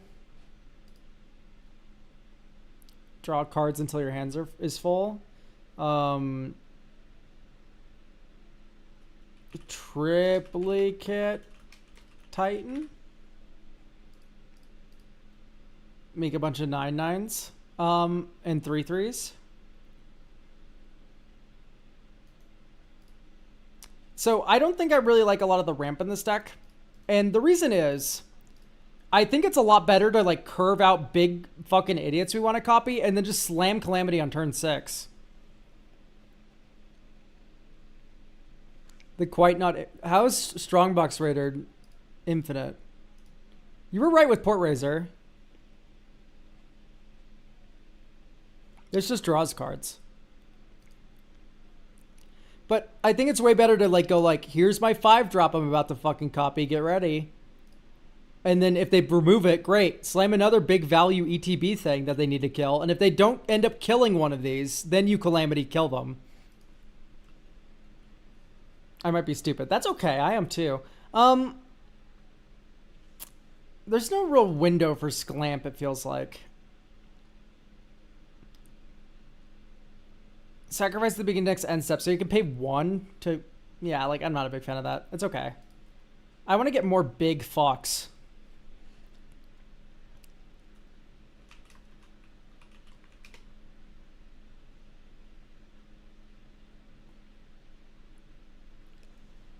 Ideally more big colorless objects, because honestly... Ugin's Lab... maybe do, Temple of the False Gods.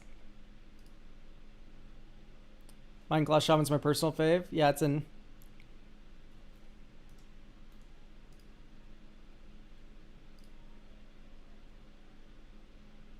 Because I think you're hitting the greatest hits. Oh, we have Baylor. We could Baylor them. Target opponent draws 3 cards and discards 3 at random. Target opponent sacrifices a non-token artifact. Baylor deals damage to target players who can number the cards in their hand. Like, that's kind of cool. Fury. Havoc Eater? Okay, yeah. Havoc Eater. Fury. Type Elemental. Okay, Fury's already in. Oh. Fury T Elemental. So, Havoc Eater enters, you go a creature each opponent controls, and then it gets huge. This works really well with Nexus of Becoming, because these set it to 4/4 and 3/3, and then it gets more counters that makes it like huge. Ulamog, the idiot, the Defiler. When you cast a spell, target opponent exiles half their library rounded up. Ward, sacrifice 2 permanents. When it enters the battlefield with a number of counters on it equal to the greatest number of cards in exile, has an annihilator X for X's number of counters on it. So the joke is if you get it back off Godpharaoh's Gift or flip it into play with Nexus of Becoming, then it's a 10. It's entering with 10 counters bare minimum because it sees itself in exile. You can't settle legendaries with Calamity. Yeah, it's for Nexus of Becoming and God Pharaoh's Gift. This is not for Calamity.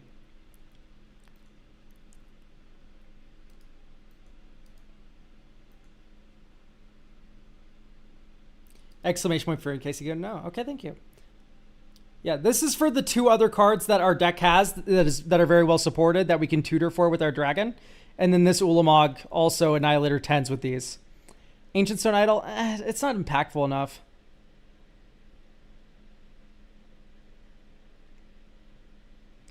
You can't get a Tushi multiple times, sadly. I mean, maybe it's just Facebreaker.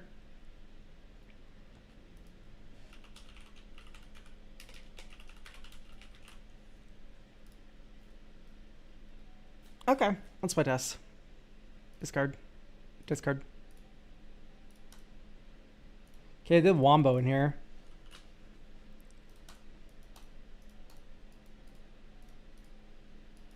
Well, that's what I was going to tutor for with Imperial. We're missing out. Solemn Simulacrum. Mountains. Next turn. Mountain. 1, 2. Discard Ulamog. Move to combat. Swing with our 2/2 that I don't care if it dies. 1, 2, 3, 4. Hey, look, we attacked. Exile top 2. Keep Temple of the False God. Play Temple of the False God. 1, 2, 3, 4, 5, 6, 7. God Pharaoh's Gift. Ulamog with 10 counters. Annihilator 1. Or Annihilator 10. Boop.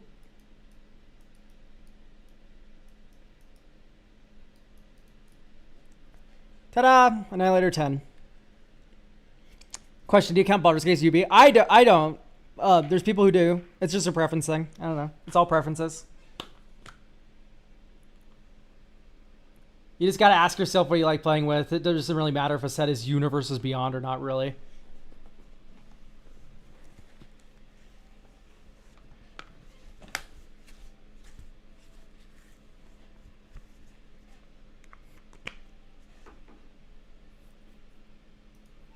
Because Avernus could be good otherwise. We're already clear to put cards that are UB adjacent. Duplicant? I don't hate the idea of Duplicant. I think Meteor Golem's filling a better role than Duplicant, though, just because we have Ugin's Lab.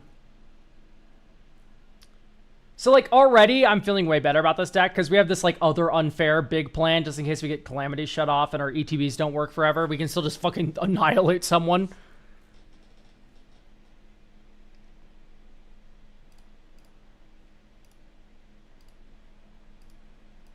What about Season Pyro? Like, Season Pyro is perfectly good, yeah. Just keeps cards moving, like, it's fine. I'm trying to think if there's anything that really, like, would wow me. Like, that I would find impressive as an inclusion beyond what's already here. It's like, no, the Professional Facebreaker helps a lot. Clone Shell would certainly be fun. I forgot what that does exactly. When this creature enters, look at the top 4. Exile 1 face down, put the rest on the bottom. When this creature dies, turn the exile card face up. It's a creature card put on the battlefield. Yeah, fuck it. This is fun. Who doesn't like gambling? Fireflex Squad. Let's look at this. Twin Flame Tyrant. That's already on. Squant. Squad. Whenever this creature attacks, you may exile another attacking creature you control. If you do, reveal cards on the top of your library until you reveal a creature card. Sadly, these enter tapped and attacking, so that doesn't really work, sadly. Thundermare.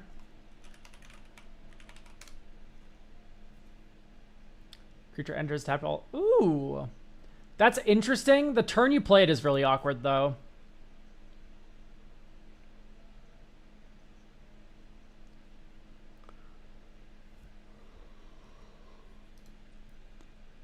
No, Felden's cracked.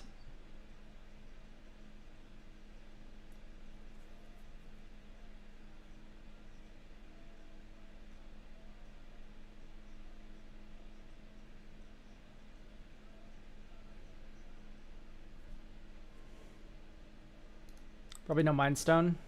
Just keep Ruby only.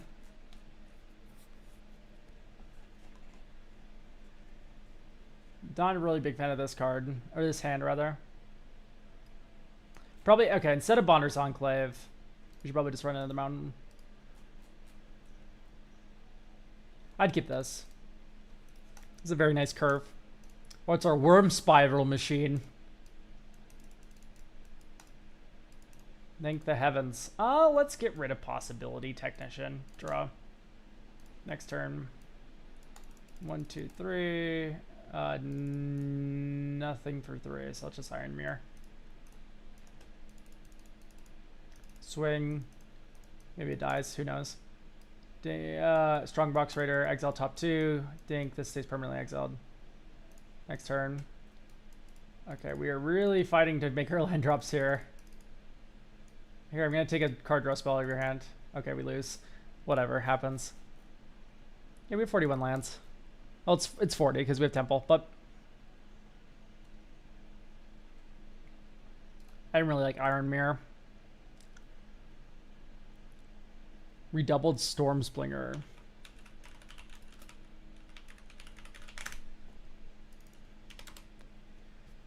Whenever this creature attacks, for each creature token you that control that entered this turn, create a tapped and attacking token. Okay, I like this enough.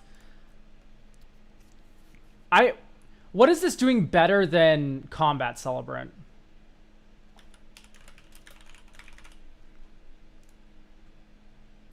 If it hasn't been exerted this turn, you may exert it as it attacks. So, like, my thought is that instead of redoubling your Storm Slingers or whatever, you can just attack again with Calamity.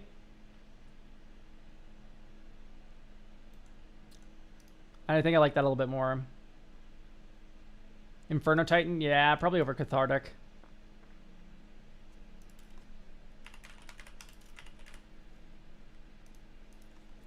Enters, dies, sort MB. I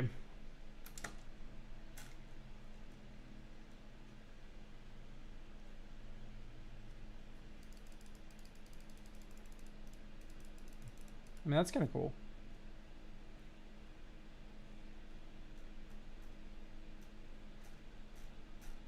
Okay, I'm not too fascinated by any of this. Broadside's pretty good. Yeah, that's pretty good. Reaver's 40k, right? What's Reaver? Reaver Titan? Yeah, we can't put Reaver Titan in. Oh, we can. It's close enough. Tectonic Giant. I'm not a big fan of Tectonic Giant just because it says whenever it attacks. Once again, attack triggers do not work with Calamity. It's a little awkward. 40k is fine. Yeah, once again, chat. 40k is fine. We're okay with Universes Beyond sets. I still don't like Reaver Titan, though. Yay, Menace.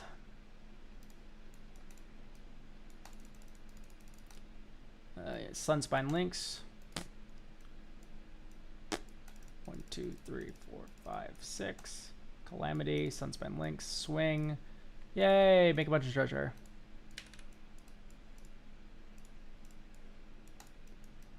One, 2, 3, 4, 5, 6. Worm Spiral Machine.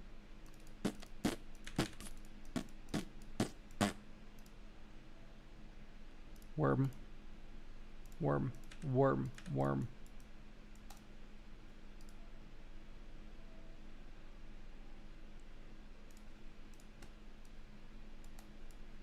I mean, this has some motion. Aspiring Champion then? Yeah, Aspiring Champion's cool.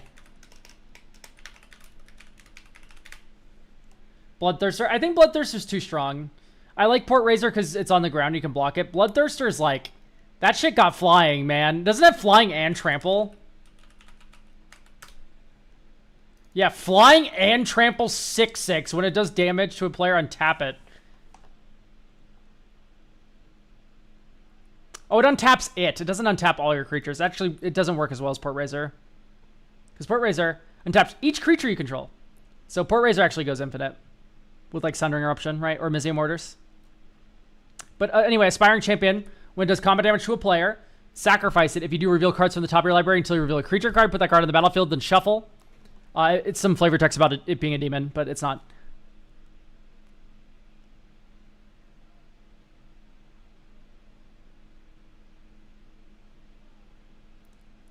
I don't think you've cast Enduring... Yeah, no, I don't like Enduring Courage. That was something that came to mind. All these times, like, Calamity already has haste, dog. It's like, I don't know. Not really particularly interested in giving my things that already have haste. I think it's about good to go, honestly. Like, I'm struggling to think of other big red things to put in this deck. My only other thought is maybe you do Spine Rock. Null. Bing. Hideaway 4, enters tapped, tap red, and then you can also red tap, cast the exile card without paying its mana cost if an opponent was dealt 7 more damage this turn. Ryusei. Calamity would survive a Ryusei death. That is okay, but like, if they block with a 1/1, then Calamity dies, and that's a little awkward. Is there use for Fire Crystal, actually, then? Is Fire Crystal in the deck? I hope not. Oh, it is in the deck. Ew, no way. Copper Dragon? Copper Dragon's too expensive. It's like $100 and something. No way. Scuttling Doom Engine. Yeah, I like Scuttling Doom Engine. Also fits the artifact theme that we have going throughout the deck. It's so funny. This card's so cute. Okay, crew. Swing. Swing. You can't chump block it. You take 12. They die. You take 12. It's pretty nasty. This is something I was considering for a deck for the longest time. I think I was considering it for the Drafna deck I built. Hades Taskmaster is one of my favorite big red creatures. Yeah, but it's not an enters ability. It's a cast trigger. Geralt's a must. Geralt's been in since day one, dog. If that wasn't the first card in this deck, shoot me. Please don't insult my intelligence that bad, chat. Come on. If Geralt isn't the first card in a big red deck, it ain't me streaming. Kill that guy.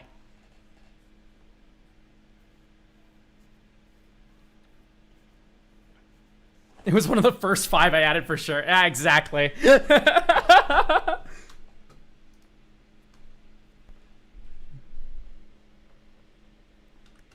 Yeah, like I said, I think this is about good to go. I'm honestly struggling, like I said, to think of more big fucking objects to put in here, because everything you have is like kind of good.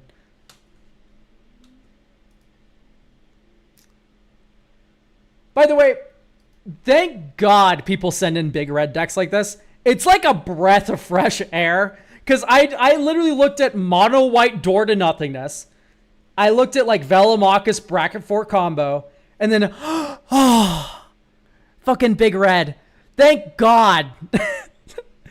A reprieve. A moment where I know what's happening. Blazing Fire Singer. Let's look at this. Singer. Yeah, I'm actually considering this for my other deck too. It's a little clunky. It's a little clunky. Anyway, thank you for getting a deck review. It's been a wild stream. It has been, for sure. Okay, moving on. We have Deedle. I will not be present. I just enjoy your viewpoint on this brew. It's one of my pride and joy series. So actually, we'll save that towards the end because you're not here.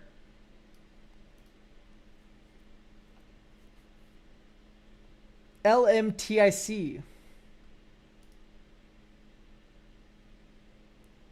Or do we have Jasper? Or the person who sent in a Jasper, aka someone. You sent this in, Skylar? Do Jasper first? Okay, 10-4, I got you.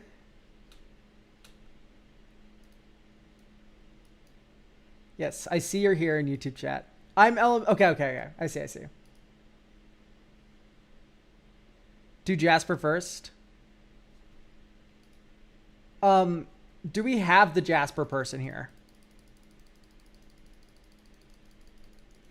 Are you both of these people, LMTIC, or am I stupid? Because this is Suck Nation.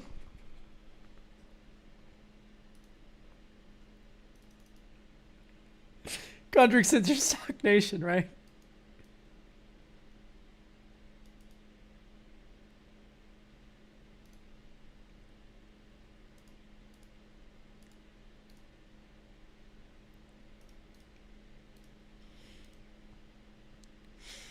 Creatures you don't You control but don't own our mercenaries. Okay.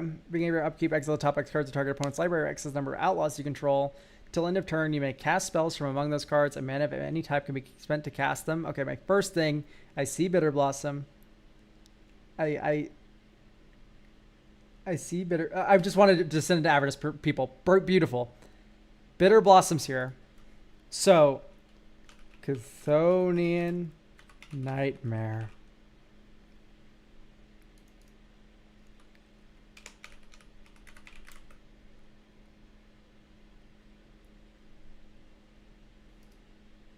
Let's get Chthonian Nightmare. Right, we have a 3 mana value commander. It steals stuff from opponents. We can use the stuff that we steal to reanimate the commander. Mwah, perfect. Add Nico, whatever the fuck.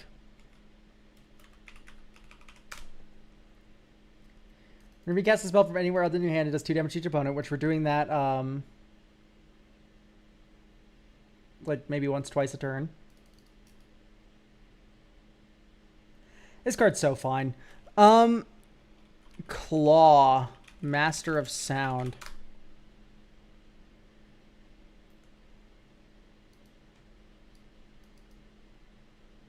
This is also just so fine. I don't know. I don't think those are as big of slam dunks as you might think. They're fine.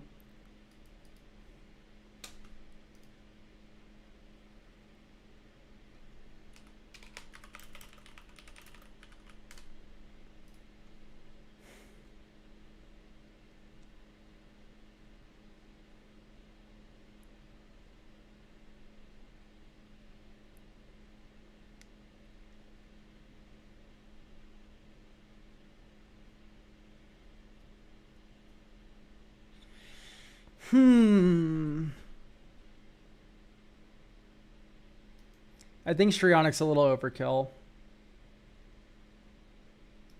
Random Talisman alert. Because, like, we're just curving at the end of the day. We are indeed just curving out. I really just don't dig Dark Ritual here. Maybe it's fine. You can spend mana as though mana of any color. Relic of Prudentius plus Oblivion Sower. That's funny, but it's not that good. Withering Boon. Holy fuck. How about we run a kill spell?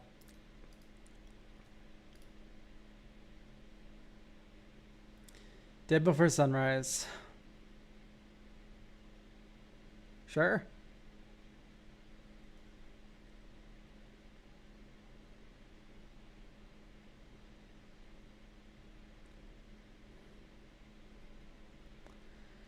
So...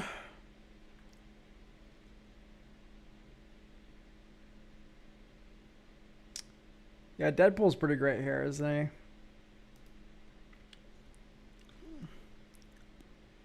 Mercenary card, sure.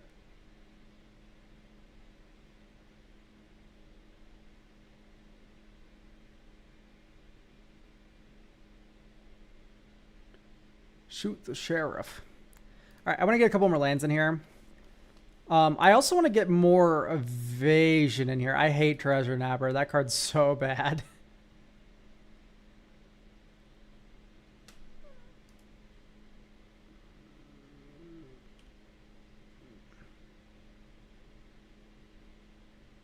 So let's go Arena of Glory, Oliphant, or let's do Troll of Kaz. Oh, no, Oliphant's better because we only have so many mountains. So Oliphant, and then you do Detectives Phoenix. So Detective Phoenix gives haste +2/+2 flying for 1 red mana. Oliphant land cycles and it's a 6-drop, so that can feed the Detective's Phoenix, and then Arena of Glory's haste. What's wrong with Treasure Napper? So it doesn't do anything against treasures.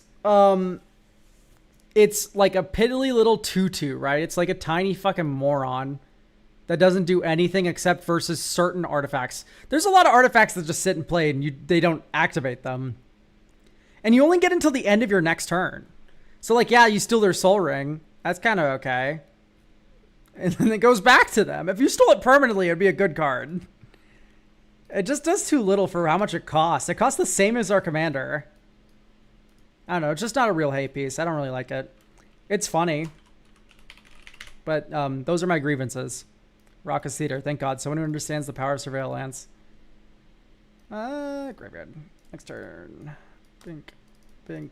Bink. Bink. Bink. Bink. Bink. Bink. Bink.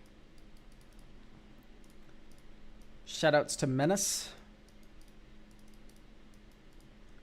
But it's not a ramp piece, right? It doesn't trigger reliably, which is what you want your ramp to do. You want it to be somewhat reliable, right? Oh, that's not how this card works. Spin until we hit a non-land. I will happily cast that by discarding a card. Goodbye, Back in Town.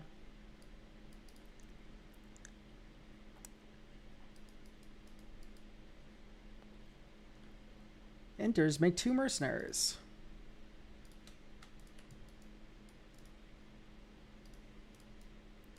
One, two, three. Laughing Jasper Flint. Dink, dink. Shoutouts Menace. Spin until we hit. Okay, Lively Dirge. Sure, I'll entomb something.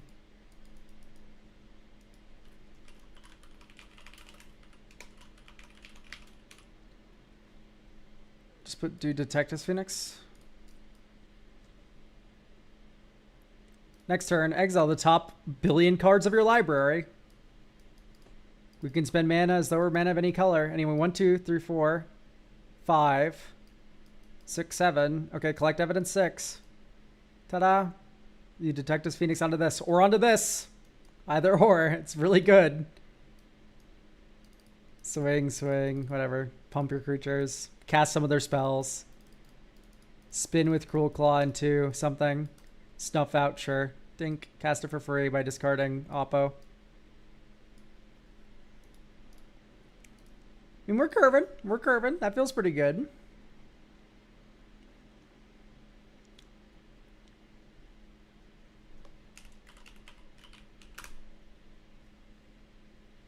Outlaws have first strike. I'm not gonna lie. I don't like Back in Town that much.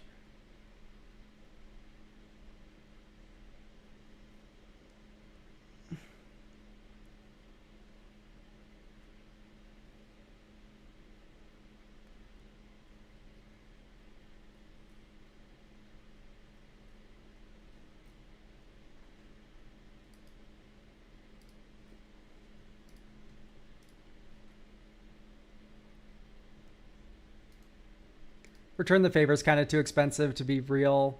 Bolt Bend, our commander has 4 power. Perfect. I don't think File Smash is good enough. That's fair. I think I agree. So we have a few slots to play around with. We could maybe turn this into a Living Death deck. That's a very powerful thing to be doing in black creatures. Orcish Spy would be goated. I think Orcish Spy is... goated's a strong word.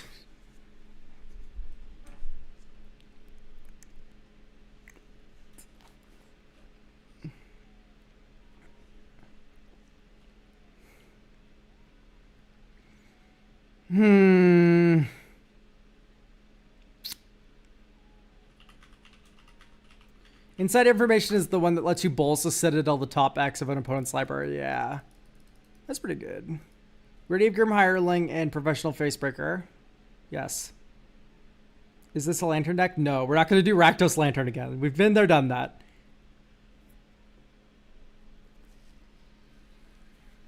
We can make 98 Outlaws. We can exile their whole deck. True.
Brewed a Jasper Flint deck as an excuse to say all the stars are here. That's cool. That clip's legendary. Thieving Varmint's funny. Yeah. The only joke is that Thieving Varmint's kind of worse than a Mana Rock, isn't it? Because Jasper's Flint already mana fixes for you. And it's just a Varmint. It's not an outlaw.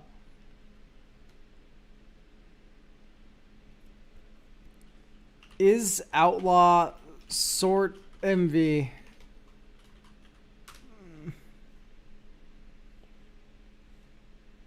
Alibaba, of course.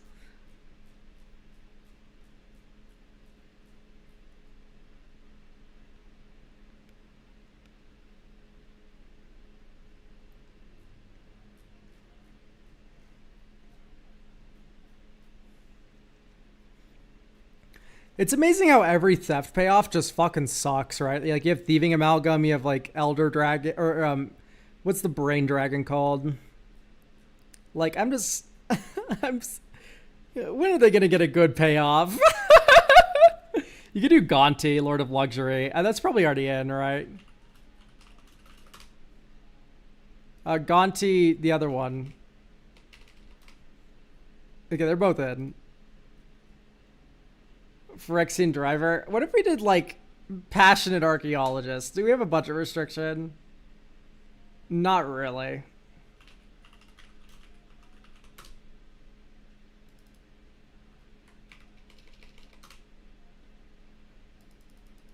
Cast from exile, you explode them. Whenever you cast a spell from exile.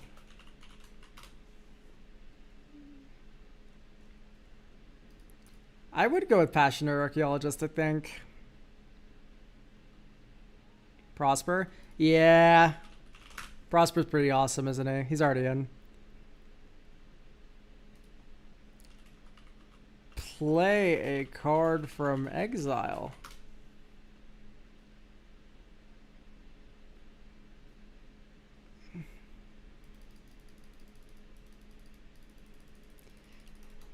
Oh, he's so okay. I don't want to believe this card's good. I don't think it is. Synergy cast on hand. Thank you.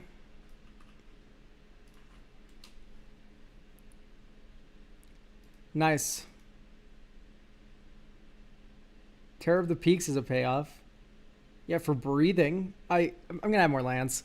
Troll of Khazad-dûm. O-tag non-hand cast. Nice. So, are you just trolling me?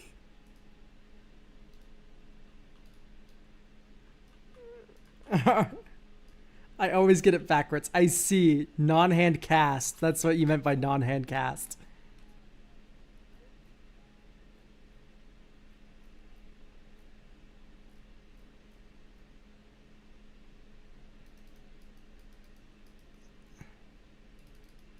I mean, at least Unstable Amulet cantrips.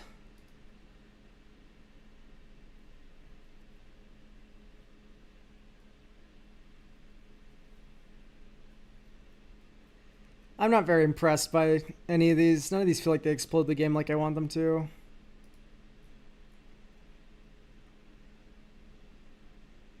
Maybe just lock in Mizzium Mortars. I kind of like that we're a low curve deck, so I don't want to just go adding 6-drops and stuff. I know we added Oliphant and Troll, but these are lands. These aren't 6-drops. But Mizzium Mortars, you know, get rid of all their blockers that suck. It's pretty cool. Crime payoffs, it's okay. Dink. Next turn. Dink, dink. Next turn. Dink, dink. Exile the top card of your library, we can play it. Boop. Choose Rogue. Rev. Swing a 4 at you. Like, I don't know if you're blocking that. It also gets Death Touch, yeah.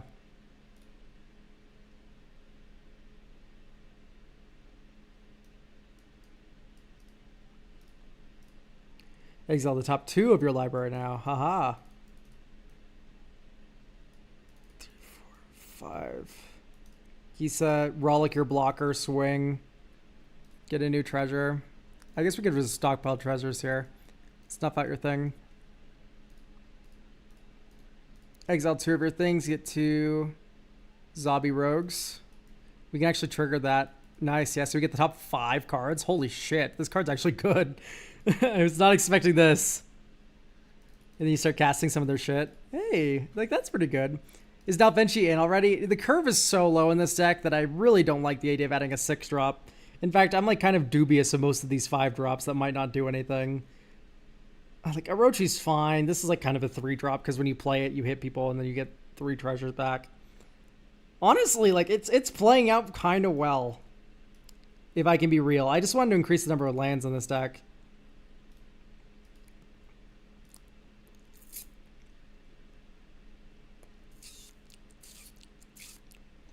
You can maybe ditch a Rose. No.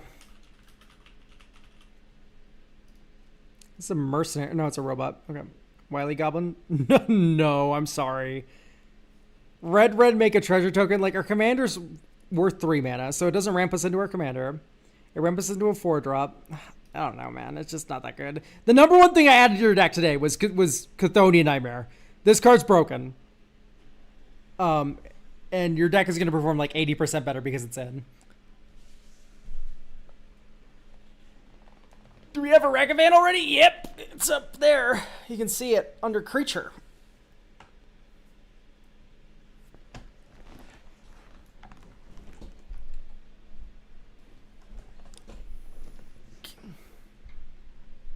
Thank you. I wanted suggestions. Perfect.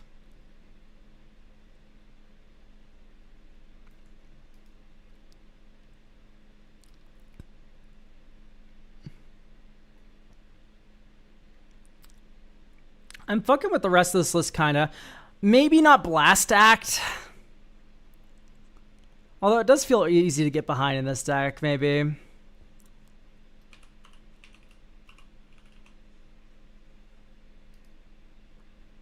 So maybe it is fine. I do prefer Mizzy and Mortars as the first one of these cards, but I think you just run both. They should make it like Ichor Mortars in Reality Fracture. And it's like target creature you don't control gets -4/-4 until end of turn, and then you can overload it for 3 black.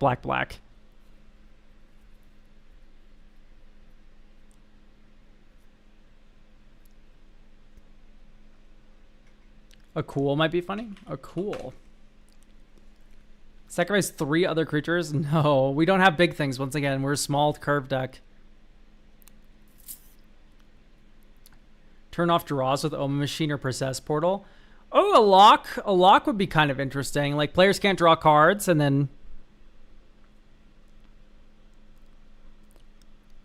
you could go Omen Machine.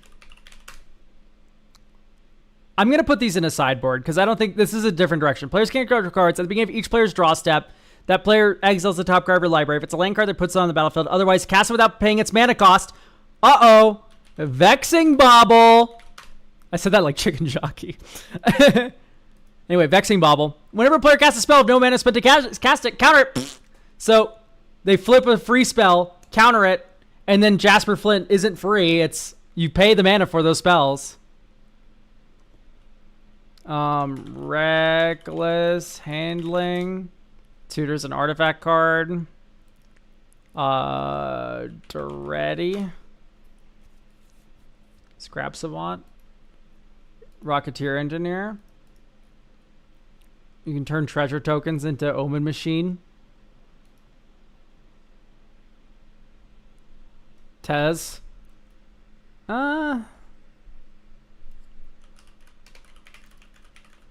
think I'd rather be like a Goblin Engineer package. So the joke is you can Goblin Engineer to Entomb Omen Machine, and then Duretti, you probably do Goblin Matron. And then you have this prison element, like this goblin-y prison element. Yeah, so Goblin Engineer finds Bauble. It also finds the Omen Machine. You can sacrifice a treasure, which all of your outlaws basically make to do all that. It can also find Doretti, Rocketeer Engineer, the Goblin Matron, which is Arena of Gloriable. Just something to think about. I don't think this is definitely a very different direction than what your deck is currently doing, but this is an idea for like maybe like a side grade plan. Make it sort of a prison deck.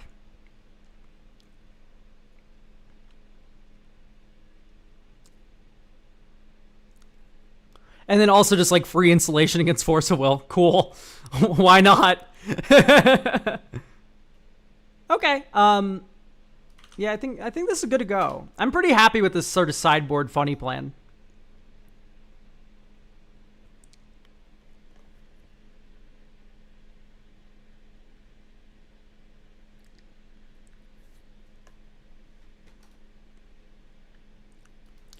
Do we have any other buzzer beater kind of ideas for this deck?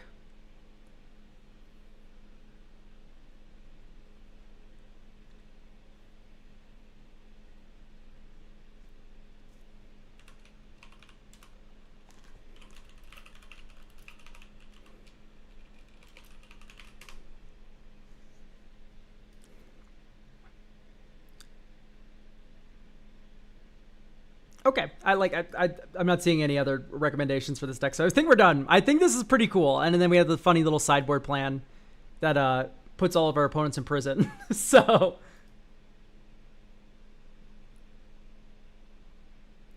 okay, do we have Deedle or LMTC? We do have LMTIC, so.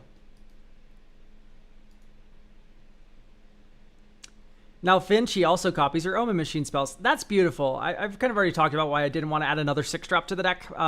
But, yeah. So we have Manifest Crime on Commander template. So I'm pretty sure we can duplicate... duplicate? What's that? This button doesn't work. Share. No, there's copy link. How do I export this deck? Because I think there is a way to export this. I really like this website, generally speaking. Like, there's a lot of hope here. Hi, I'm Deedle. Okay, great. So let's go ahead and 3 dots on the side. Yes, here we go. No. To share export. Share copy link. That's what I have.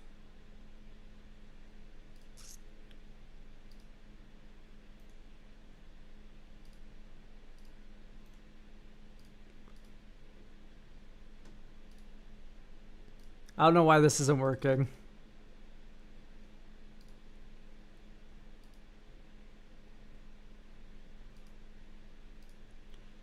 Guys, I'm losing my mind. Maybe you have to duplicate it and then share? That'd be weird. Well, it doesn't matter because duplicate doesn't do anything. I click on duplicate and it's not duplicating. It starts crying. Guys, I'm scared.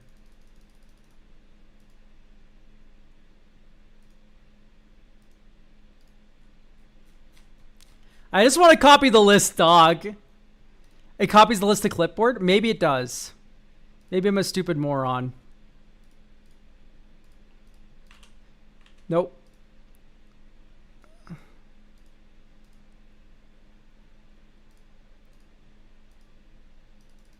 So duplicate. Nope. If you press share...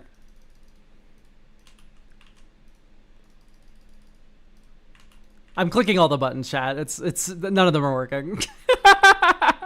Can you put this on Moxfield for me? What is this diabolical website? It's Commander template. It's a work in progress. A lot of hope here.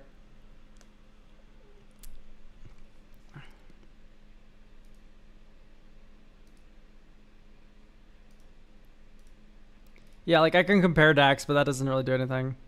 Yeah, hold on. Actually, I can do Architect and then you can Moxfield. I don't have a Moxfield account. Yeah, that works too. What's really stupid is that like Architect and Moxfield, I think, have a deal or something where you're able to like paste in their list across each other, but you can't import from Commander template because Rebel's not established. It's really weird. There's some clicky things going on.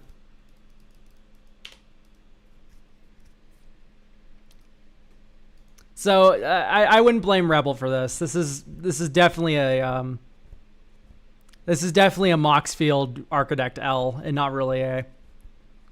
Commander template L.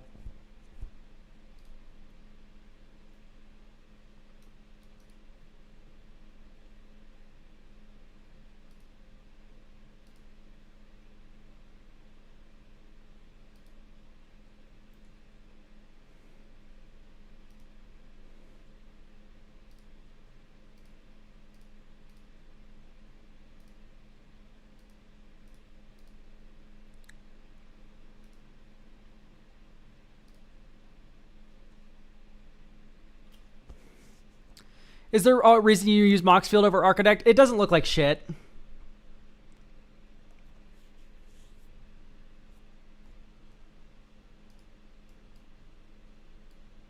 It's literally it. It doesn't look awful.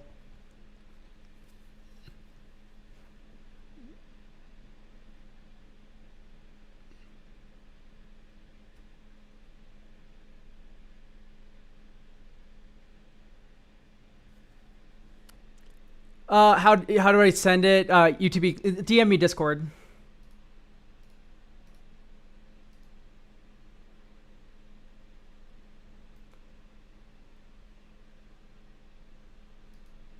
Hey, 33 Elk, wanted to reach out. Been following your vintage content. This cost you $0.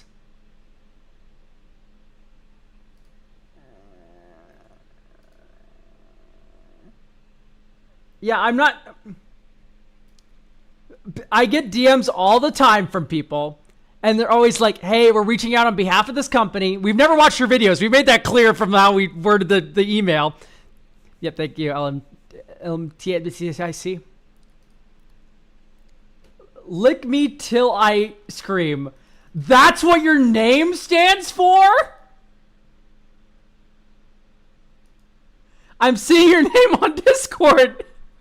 The full thing. Lick me till I ice cream. Oh. That's awesome, man. I've seen you in my chat for like at least a year. It feels like a year. I've never known what your name is.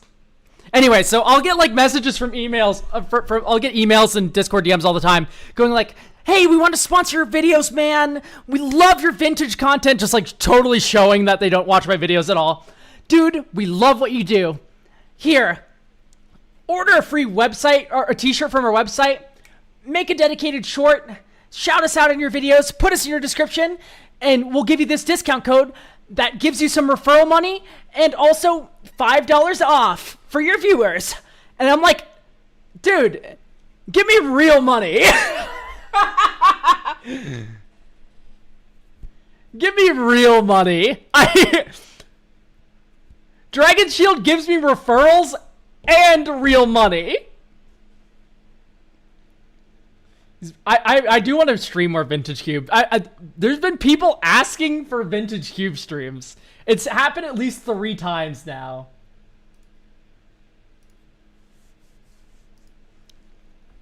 There's threats around every corner.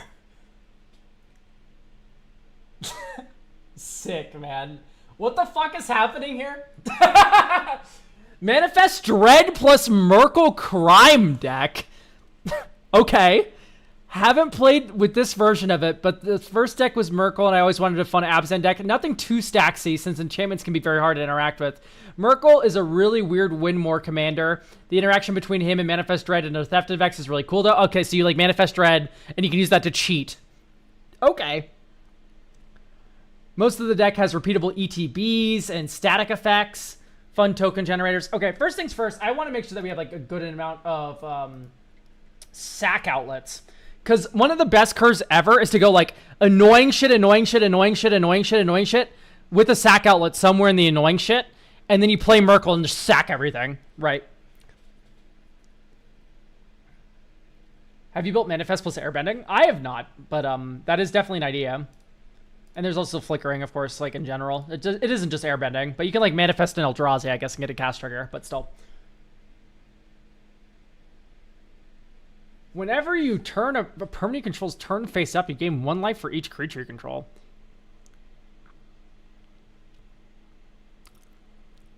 I mean, it's not bad. It's expensive, though. This is expensive. Okay, do you have Scroll of Fate? No. Okay, yeah, yes, you do. Thank God. Oh my gosh. Scroll of Fate. Thank goodness. Do you have the Stupid Beast? Yes, the Hauntwood Shrieker. Forsaken Miner.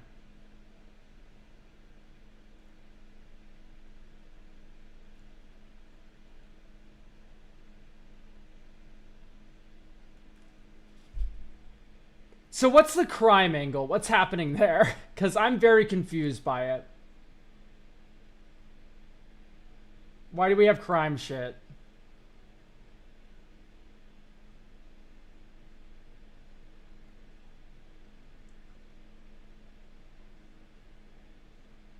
What happens when you manifest an instant or sorcery and it dies with Merkle out? Instants and sorceries. Create a token that's a copy of that card except as enchantments and lose all other card types. That's a really fucking good question. Is it just a thing in play and it does nothing?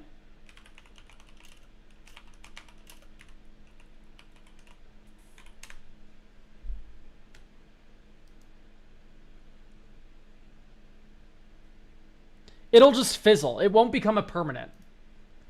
Okay. Okay, so it just fizzles. That's the deck owner in YouTube chat. I trust the deck owner. Honestly, crime is a low part of the deck since there isn't enough, but Free Strider, Lookout, and Gisa are fun. Okay, that's fair. I do like Free Strider, Lookout, and Gisa as cards. Do I think this is the right home for them? I'm not sure about that.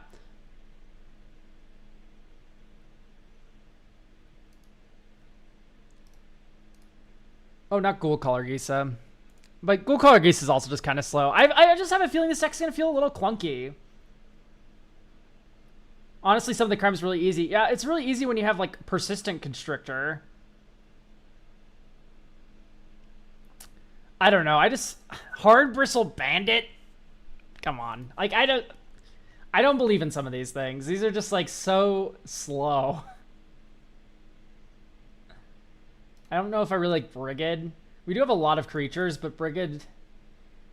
Like, we're sacking a lot of our creatures.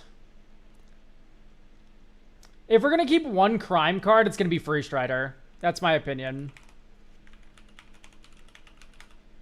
At least all the Gisas. Okay, we can keep all the Gisas then. If we're just like, Gisa's a pet card, we're going to Gisa it up. So let's keep the Gisas. Because, like, create a token that's a copy of that card. So we have Mondrak already. One of my favorite things about Merkle is that you can overlap Constellation. So, like, this is kind of like Gisa, if you think about it.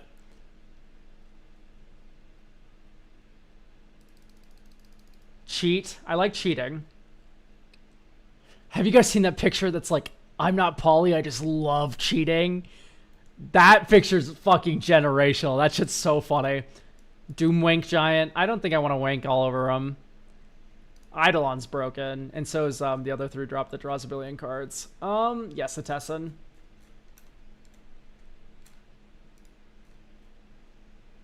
And you're in the populate colors? True. But populate is creatures only. You can't populate enchantment tokens.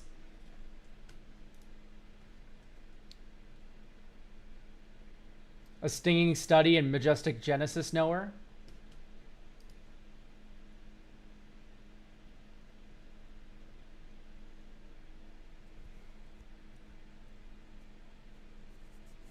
Because I like the manifesting angle a lot here. What do we think about just like a Viscera here? And then that's a sack outlet. And then you run Starfield Shepherd. So now you have a line where you can go like Starfield Shepherd, get Viscera Seer. Viscera Seer, sacrifice Starfield Shepherd. Merkle returns it. You get another 1-drop, whatever one you want. And then that's kind of cool, right?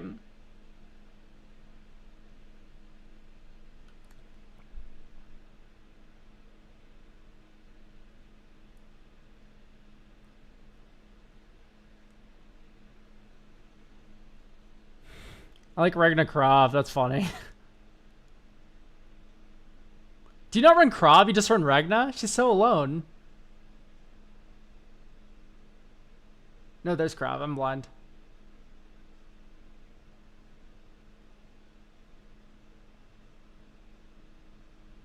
Do we just hate the stupid? Because then you just have these do nothing permanents, and that's kind of lame. So for me, it's like Viscera Seer is super high ceiling in this deck. Having another way to grab Viscera Seer is awesome. And then you can sack it again for extra value. Like, it's not that deep. It's like, I'm not going overboard with the number of things we're adding like that, but... So we have Bloom Tender and stuff. I'm wondering, like, why we just, like, hate the stupid Sanctum Weaver. Is Valgavoth's Onslaught too expensive? Not after we had Sanctum Weaver. Manifest Dread X times. That's pretty cool. It's like a pest infestation a little bit. Marin feels a little bit weird with the commander.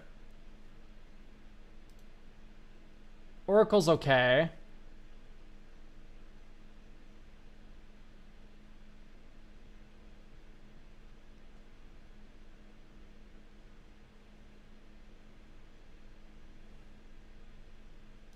Demon's a little weird, right? Because you may exile it. Harvester's a bit expensive. Okay, let's play test. I was just looking for cuts there. Honestly, I think most of these cards are fine. At this point, we're just kind of cutting cards that we've... Oh, Chrissy Teeth. Deathcap Glade. And then here you go. Dink, dink, dink. Cetessan. Next turn, Swamp. Anticausal Vestige. Dink. Next turn. 1, 2, 3, 4, 5. Silverback Elder. And then this is 7 mana. 1, 2, 3, 4. Magus of the Abyss. And then we do this mode. 1, 2, 3, 4, 5. Put this into play tapped. Wait. Rest on the bottom. Next turn, sack Silverback Elder. Dink. 1, 2, 3, 4, 5, 6, 7. Merkle. This comes back around to us. Sack Cetessan Champion. We may exile it. Re-enters. Draw a card. Next turn. Llanowar Waste. 1, 2, 3, 4, 5. Like, here we are, like, turn 8, and we haven't done anything. Composer of Spring. Sack Composer of Spring to the Dissection Tools. It comes back. We can put a land into play.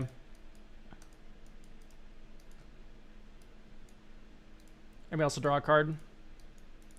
Yeah.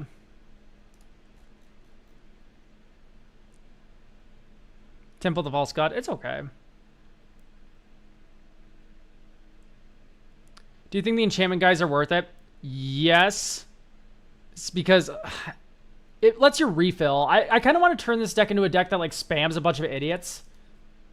And then you just sack them all same turn, and then the Cetessan Champion refills you. The Eidolon refills you immediately. Like, Magus feels slow and clunky.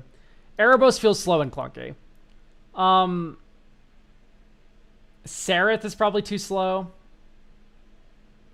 Eladamri's fine. Exalted Sunborn's pretty cool. Crab and Ragnar are cool. Doomweaver's a little slow. Although Soulbond's kind of cool, isn't it? What is it? You may pair this creature. Does Soulbond work?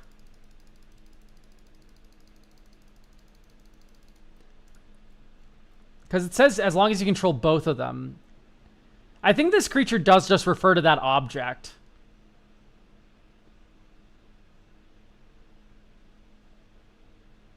I asked in Discord and they said, yeah, that is cool. I think maybe it's just too slow. I think these are just better in the curve.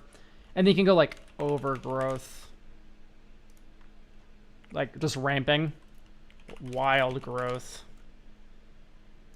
Right, this is just ramp that works with your enchantment kind of sub-theme. Mother of Runes. Protects your junk.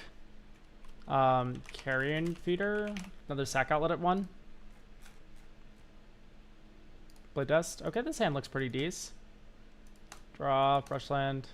Next turn, Lazatep Quarry. Nothing. That's because this turn you go Dink, Citizen. Next turn, Swamp, Sylvan Library, draw a card, put a counter here. Next turn, Scroll of Fate, scroll Mondrak into play. 1, 2, Bloom Tender. So I've noticed that. Oh, I forgot Sylvan Library exists. This is a 2-mana enchantment that doesn't do anything this game. Think 1, 2, 3, 4, 5, 6, 7. Like, we just don't have any sack outlets. And that feels like the most important thing to have with this deck. And yet we don't. Glad to see Fanatical Devotion. Sand Scout for Last Step Core is cool. Loot. Scoot Swarm's hilarious. Wait, Scoot Swarm's really dangerous. Right? Because if you control 6 or more lands, yeah, so you'll start making exponential enchantment copies that draw your entire deck. That's a little dangerous. Didn't think about that. Could do like Springheart and Antuco maybe. No Overlord.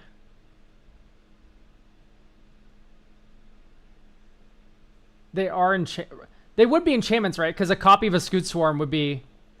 I don't think they're regular Scoot Swarms. Make a token that's a copy of Scoot Swarm.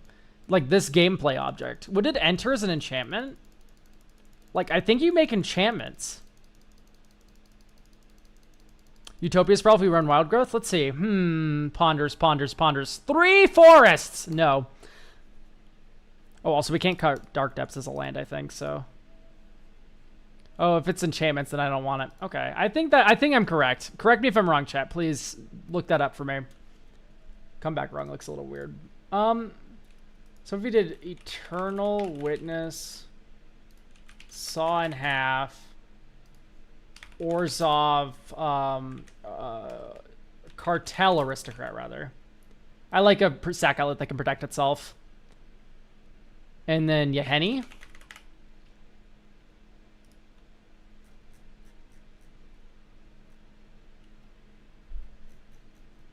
Comeback wrong's awesome if you... Oh, okay. No, you're right. You get to permanently mind control things. Sure. Alright, let's jam. Not keep this. I would keep this. Okay, Forest. Next turn. Swamp. Next turn. Thespian Stage. Next turn. Dark Depths. Merit Lage. I don't know why she's here, but she is. Nice, nothing. I love all the turns that we do nothing. It really is a magical kind of play pattern we have. Dink Dink Agathas.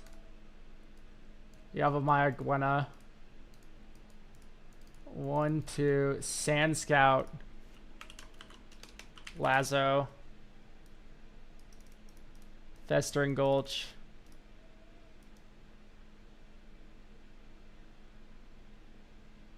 Maybe do this. And then you have these 3 to go. Break down the door. Instant speed. We can manifest Dread. Dink Dink. Thespian Stage, I guess. Next turn. Oracle 1, 2, 3, 4. Oracle of Moldiah. Top card of library is not a land, so we explode and die and can't do anything because we miss our land drop. Everything's just going wrong.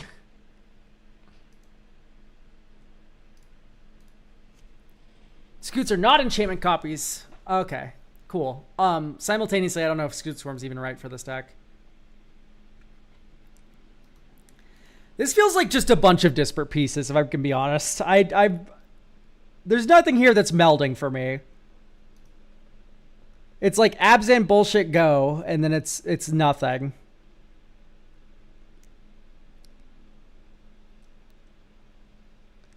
So I'm just trying to think about how to make maybe some more cohesion happen here.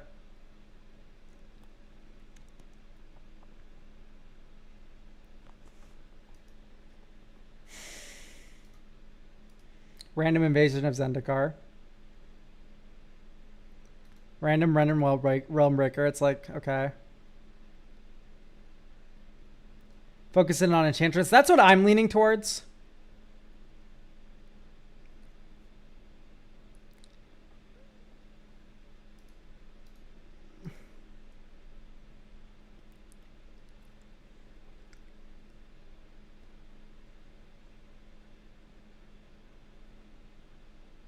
You can Merkle it to get the ETB again. Whenever another non-token creature you control dies. Oh, I see. So you kill that and then you get the Invasion of Zendikar again. Okay, great. So we Explosive Vegetation twice. Like, I don't know. The payoff's not there. You have all these funny interactions, but none of them have good payoffs.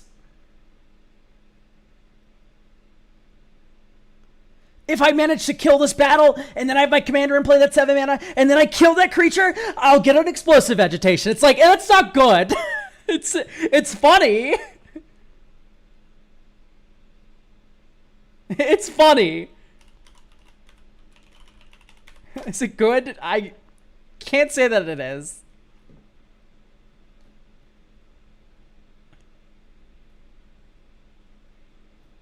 Sakura Tribe-Elder just happened. Exactly. Wait. Sack this, comes back. Although it's just fine. It's just fine. It's a 2-mana dork. Let's just run the 2-mana dork, eh? Birds. I hate to be boring. This isn't for any Merkle synergy. It's just to get your 4-drops out, like, at any point. Primeval Titan. That card's banned.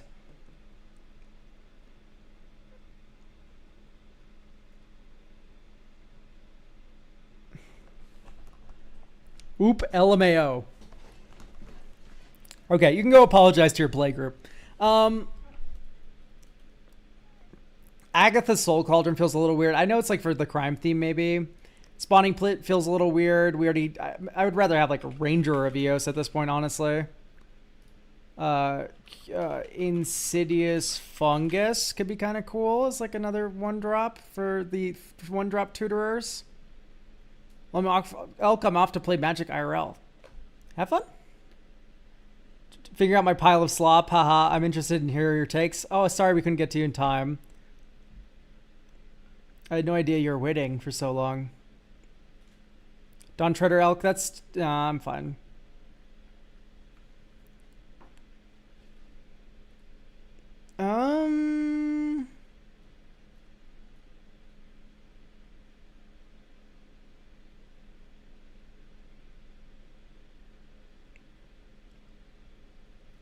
Sylvan's like, I understand the idea of like, oh, stacking the top of my library. I don't know if that's the best.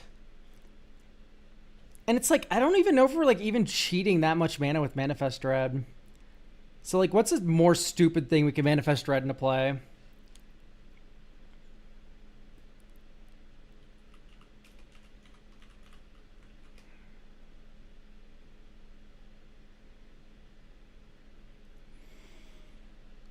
Herald of Lashak? No. What about Nylea's Colossus?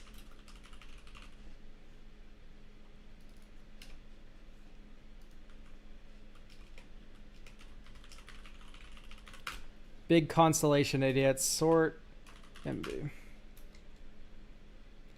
Whenever this or another enchantment you control enters, double target creature's power and toughness until end of turn.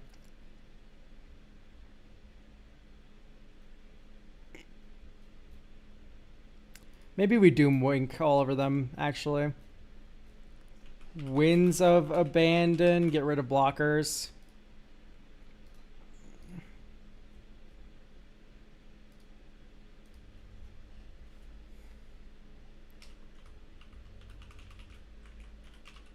Fucking Kudo King Among Bears. A permanent enchantment Kudo. That'd be so funny. Hibernation's End. What does that card do?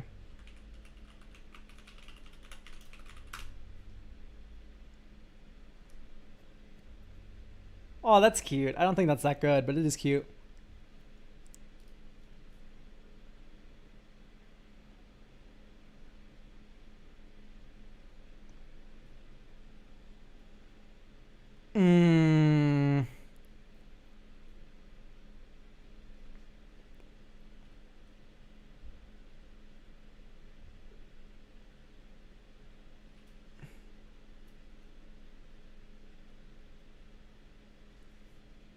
Insidious Roots.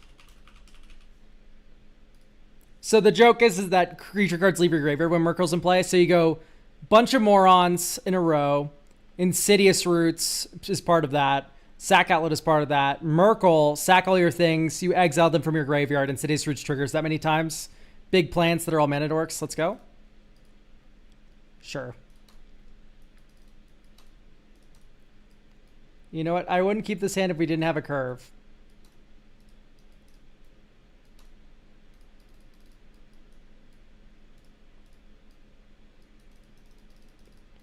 Boop, boop, dink, dink. Draw a card for this, and then you draw... No, you have to draw a card for this first. So 4 mana, Idle on a Blossoms, draw a card for that, draw a card from this, add 2 black, which we can't really do, but anyway, next turn. Dink, dink. 2, 3, Seth.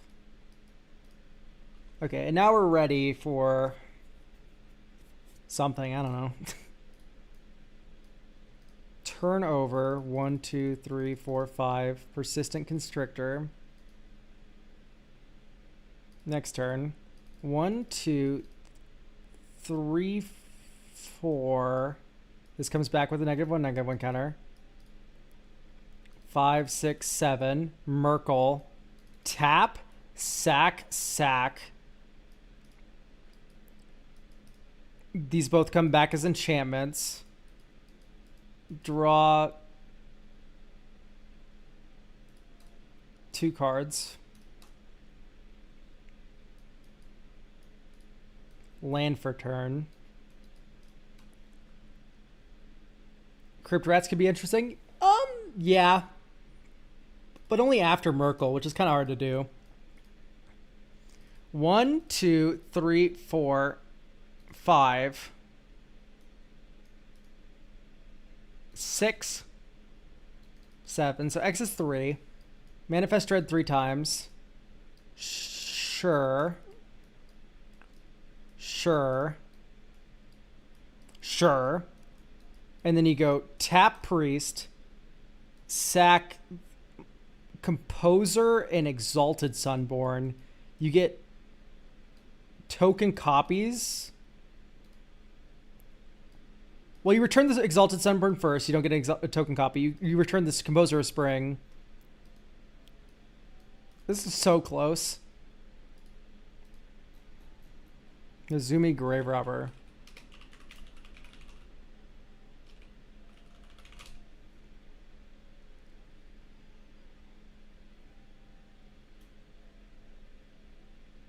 Why? I really don't understand the appeal of that card.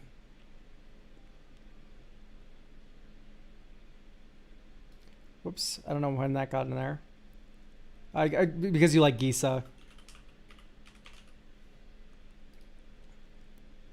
Lauren makes sense. Okay, maybe Ranger Vios out. I just want more unbounded sack outlets.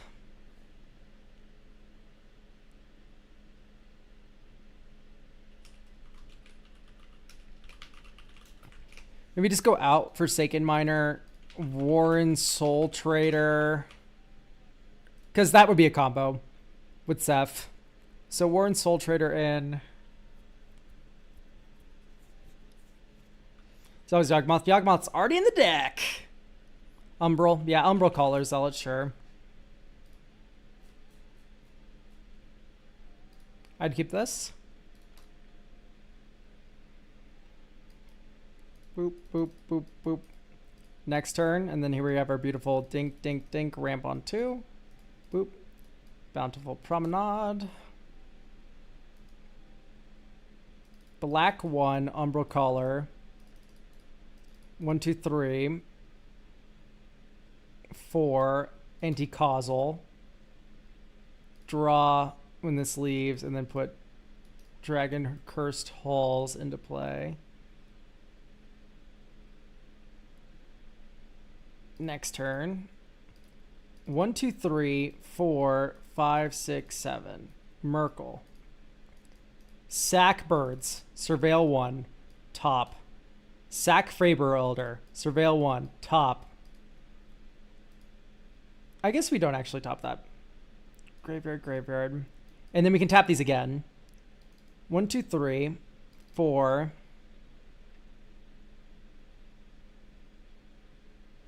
Viscerous here. Composer. Sack this, surveil 1. Graveyard. Sack this, surveil 1. Graveyard. Next turn. 1, 2, 3, 4. Threats around every corner. Hex Parasite. Which I don't even know why we're running this. Can you explain this to me? Is this just for crimes? Because if so, I'm not really into it. But like there we could see maybe a little bit more of the vision of the mana dorks. Why are the reliquary? It's already in. Merit crime. Oh, I guess you... Merit Lage. You're down to spend like 20 mana? Yeah, no shot. I'm sorry. That's just such a bad wombo.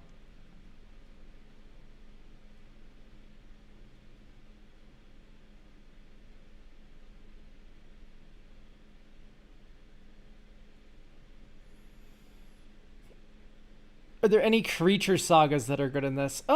Maybe. That'd be funny.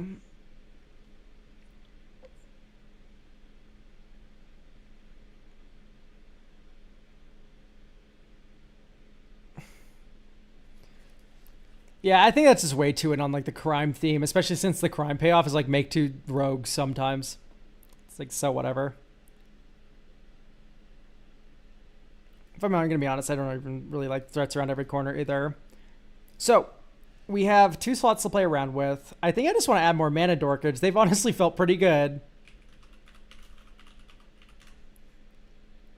Pilgrim.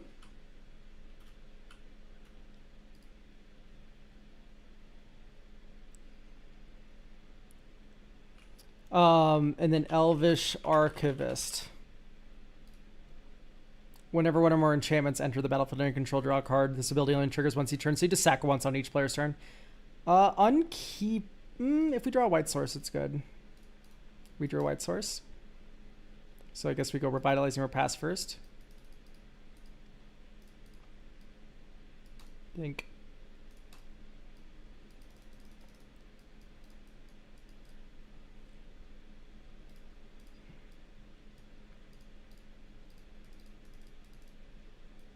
Sephiroth. 1, 2, 3. I guess we just drop Sand Scout on want to remake something.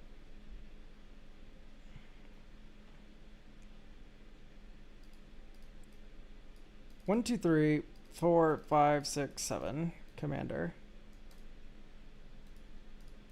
Lazadeb Quarry. Okay, cool. 1, 2, 3, 4, 5.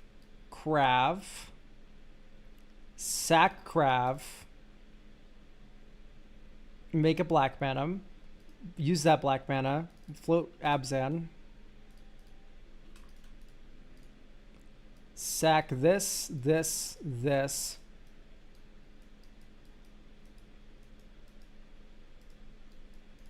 enters untapped.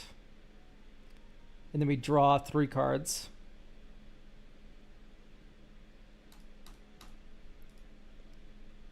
One, 2, 3. Doomwake Giant.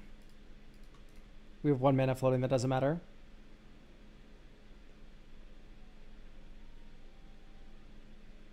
Oh, I guess it does matter because we can sack this and then Doomwake Giant 1 more time to kill all 2/2s.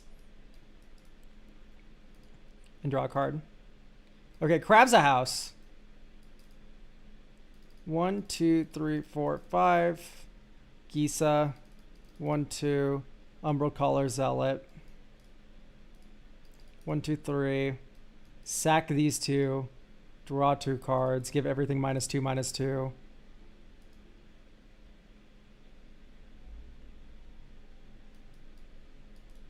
I mean, this is working a lot better.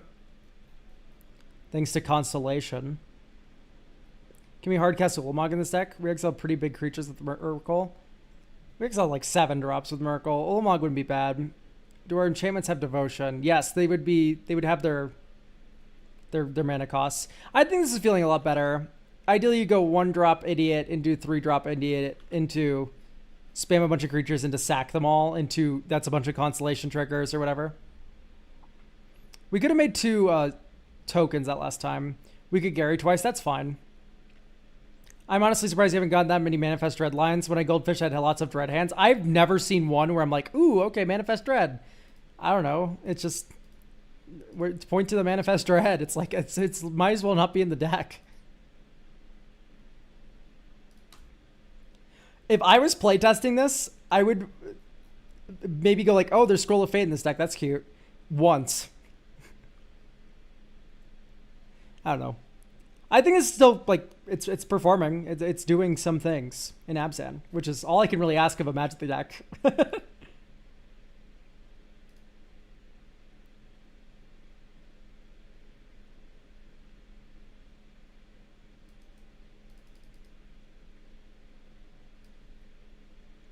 All right. I think moving on. I think we're good with the Merkle list here. Thank you for getting a deck review. Definitely a very confounding list, especially since you wanted to include your waifu at all costs. Your pet cards deserve a better home! But alas, it's not my deck. Yeah, I mean, it's going to do things. The Master of Grandeur. Deedle. I will not be present. That's fine. This deck is built around the Grandeur mechanic from Future Sight. Future Sight spelled like this. It uses the commander and a discard outlet like many other looters in the deck to discard key creatures and make token copies of them. Then use cards like Torture's Existence to return them back to your hand. Hell yeah, that's super cool. Very interesting idea.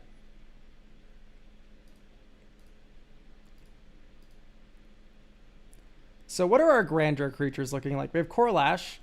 Search your library for 2 swamp cards, put them on the battlefield. Target player returns a creature he or she controls to its owner's hand, then repeats this process for an artifact, an enchantment, and a land. Cool. That's pretty insane. And then Aurum.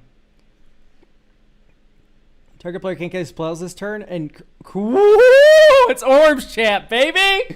Okay, I'm locked in. I'm locked in. So, number 1, do we have... Hang on. So, no budget restrictions. All cards are mostly okay, and it's a slam dunk from Marvels or Turtles. 2 sets I mostly avoided. It will probably be added to the list, but... it's okay. No, it's fine. This deck is built around the Grandeur mechanic from Future Sight. It uses the commander and a discard outlet like many looters. Okay. So...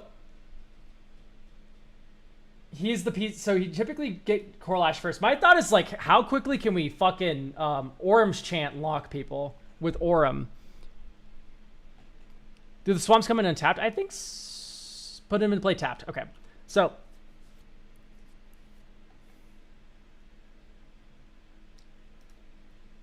I think I'm not into Dakin or Teferi. They're okay.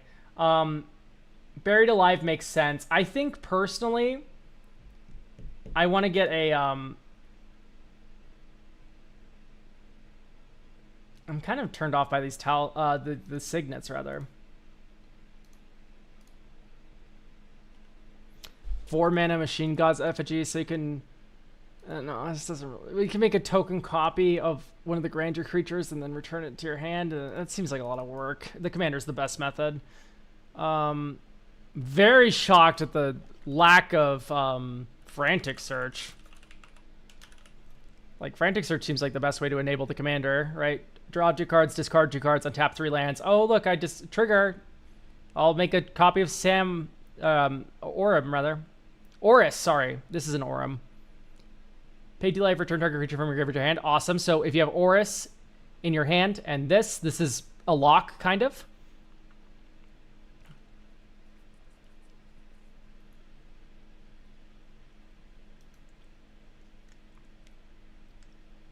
Upkeep, it's just like, I don't know, it's so cheap. So anyway, here's my thinking. We have Phyrexian Reclamation, Tortured Existence. Let's put in Master of Undeath.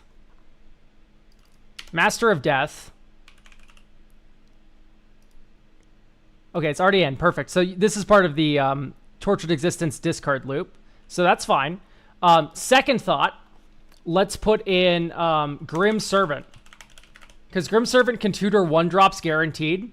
What 1-drops do we care about? Phyrexian Reclamation, Tortured Existence. And then we can go ahead and maybe run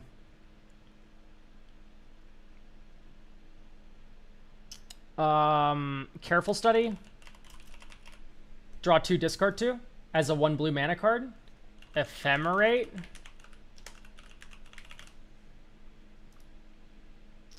And then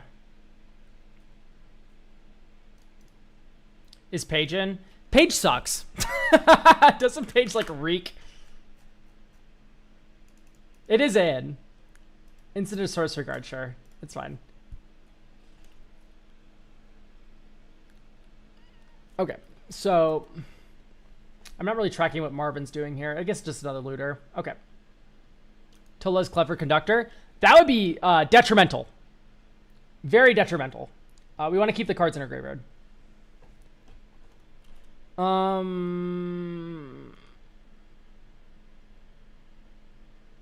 Intuition. Intuition would be fine. Let's do Entomb.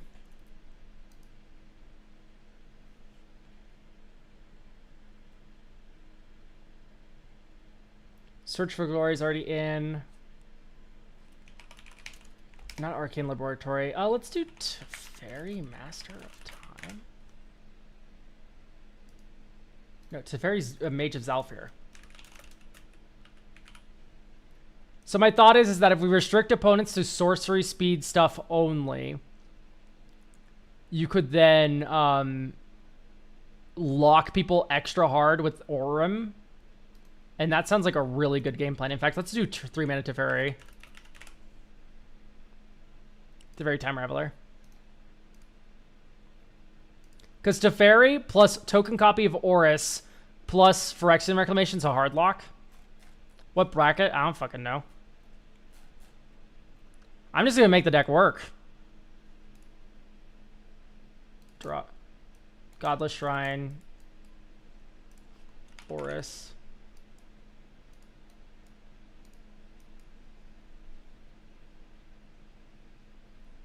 Honestly, this isn't right. I think you just Fetid Pools turn 1. And then this turn you go Godless Shrine, 1, 2, Hashaton. Next turn, Island, 1, 2, 3, Matzlantli. Counter a spell. Next turn. Then you go Bink. 1, 2, 3. Draw a card, discard a card. Discard Ravos. Ravos you get a token copy of. Dope. Upkeep, return a creature card from graveyard to hand. Dope. Will do. Black.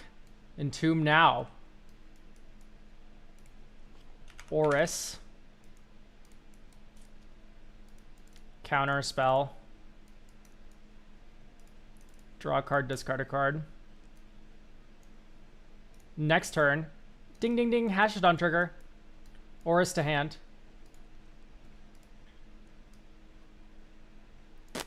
This card, I think, sucks really bad. We have, like, some things moving around, but it's, like, so little drain for how much you have to pay for it. Bonded Fetch is kind of also like that. I would almost always rather have all my looters be, like, 1 or 2 mana. Anyway, dink, draw a card, then discard a card. 1, 2, 3. Make a Oris token. This turn, Ravos returns this. Island. 1, 2, 3. Lauren, blow something up. Draw. Discard. 1, 2, 3. Make a copy. Orm's Chant, your least favorite player. Next turn, return this to hand. Like, this is kind of working. Do we have time after this review for what?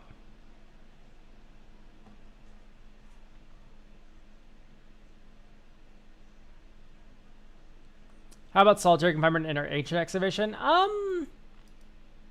Ancient Excavation's too expensive to use with Hashaton. Solitary Confinement is not a bad idea. Okay, I don't think I like his Ephemerate as much.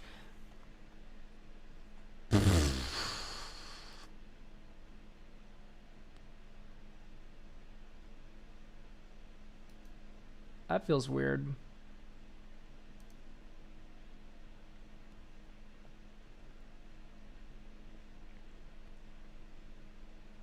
So, like, a grand.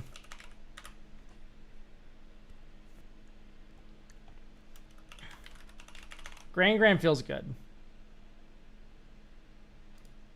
Because you go turn 1 Grand, turn 2 Hashaton, turn 3 attack with Grand, discard, draw, and then, oh my god, it's like something good, right? Like, that's kind of interesting.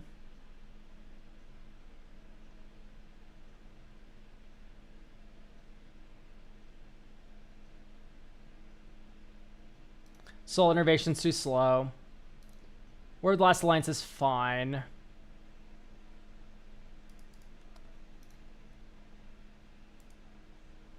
Does Hashtone plus Madness double up? Yeah, because it doesn't exile the original thing. It just makes a copy of it.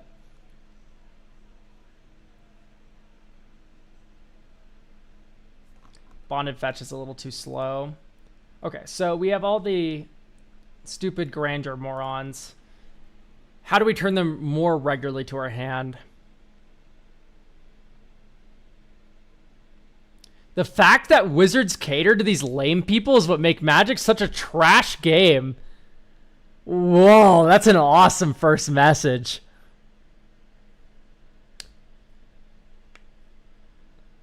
What's lame about Grandeur in Commander? This is sick. You lack whimsy. XX Shadow Wraith XX. I didn't even read the username.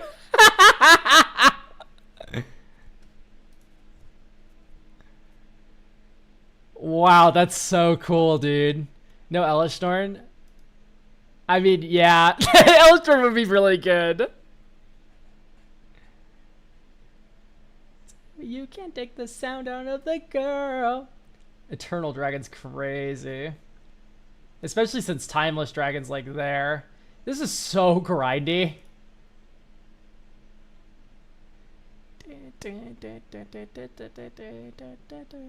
File seems a little bad. It just feels like it's never really gonna be amplifying anything. Perplexing Test is cool. What if we did like Shadow the Second Sun stuff? Oh, Shadow the Second Sun, Amonkhet mentioned! Oh my god, it's in theme with the commander! That's so cool! But also, it's just really good. I think like casting this on yourself and then dink, you untap all 6 of your lands, and then now you can Phyrexian Reclamation Aurus that many times. Hey, look, that's 1 Aurus per opponent. It's kind of good, right? Can do, baby. Maybe a Perplex. Perplex gets Aurus, it gets Teferi Time Raveler, and it doesn't get Shadow of the Second Sun, but that's okay. Angel of the Ruins? Ooh, yeah, sure. How do we win after the lock? Infinite time and flyers equals dead opponents. You just make a flyer. I do like this better than the Eternal Dragon. Like, if you have 1 flyer and you have the Aurus lock, you just win. I don't know.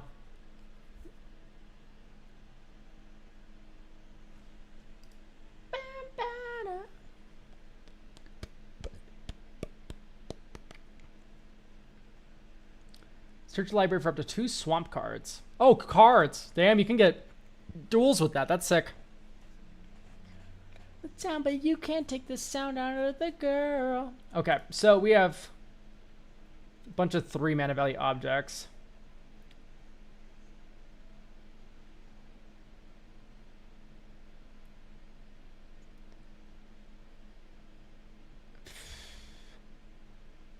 So... But you have to pay life for the stupid enchantment. Oh no! If only there's a way for our white-black deck to gain life. It's like, it's probably not that hard to offset somewhere.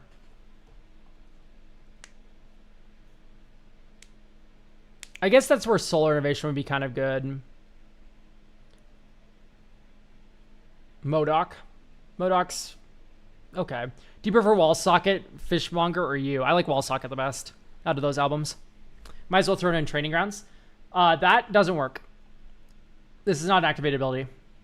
Omen Hawker would work. Got a Hawk to a spit on that thing.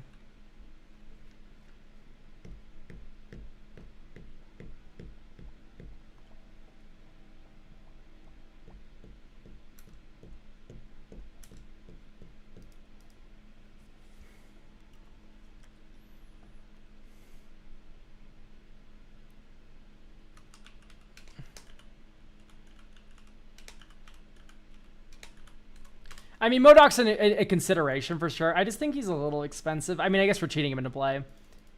Activate only during your turn. That's pretty bad. Do you have Chthonian Nightmare? Is that worth it in the deck? I don't think Chthonian Nightmare is worth it.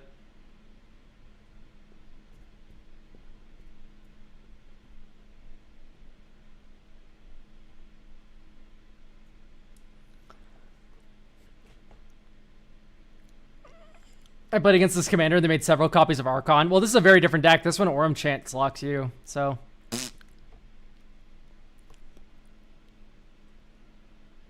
Call to the Netherworld, I guess.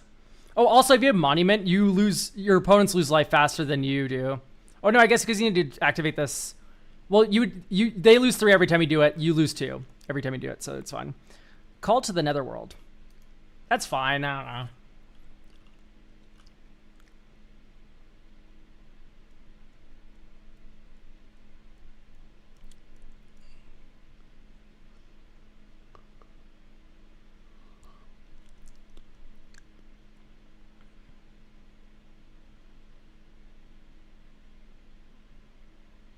Shadowgrange. Shadowgrange is fine, yeah. I'm a Shadowgrange enjoyer.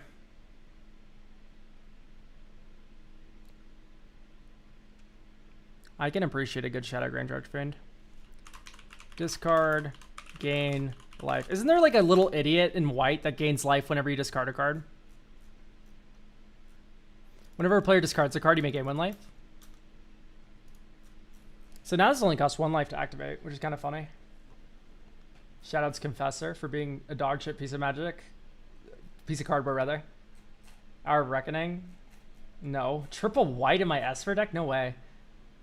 Plus, this is like a combo deck. We don't care about their boards. We're trying to, like, Worms Chant lock them.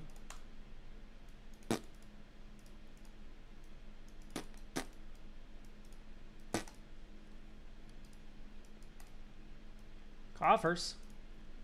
1, 2. Hashaton.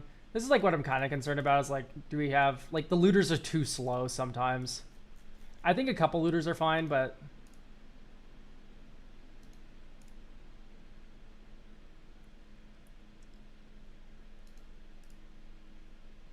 Dog Detective's okay. I just think, I don't know, it doesn't return too frequently. Likeness Looter's awesome. Rona's awesome. Vohar's awesome. Like, let's get like Malcolm in here, Alluring Scoundrel. The looters that on attack do something. I'm a little bit more interested in. I think Looter Ilkor. Plus, this has become an unblockable 4/4 that kills them.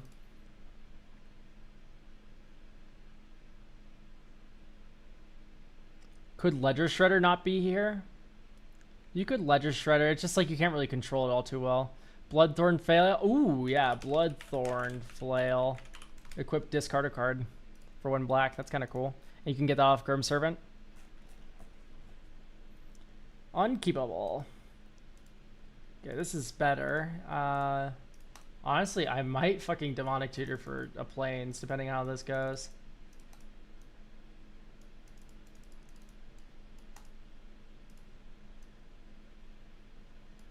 Shoreline Leader. Yeah, there's a lot of other ones, chat. It's okay. Let's get Godless Shrine.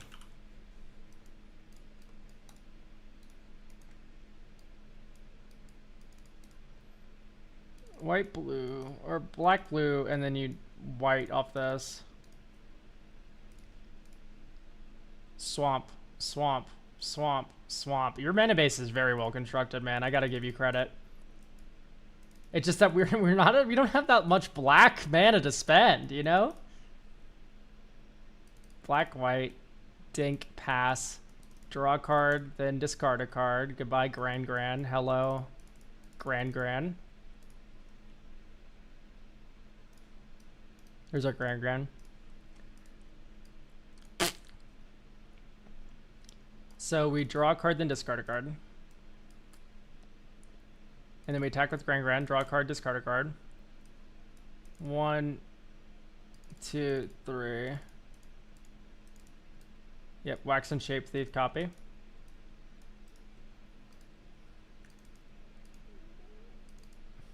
And maybe we don't tap like a moron, ideally. And then you go blue, careful study, draw 2, discard 2. Fierce Guardianship, or like, yeah, Fierce Guardianship something. Right now it feels like we're spinning the wheels for sure. Oath of Ghouls? Oath of Ghouls is fine. I don't feel like we need more returning. I feel like we need more finding everything that makes our deck function. Which has not been happening as of late. I think Grave Research is too slow.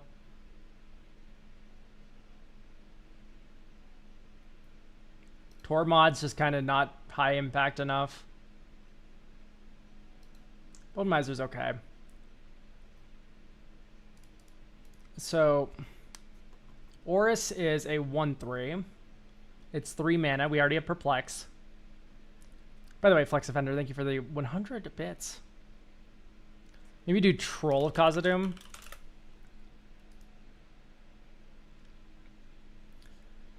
And then Windfall. Windfall's like a little risky though, isn't it?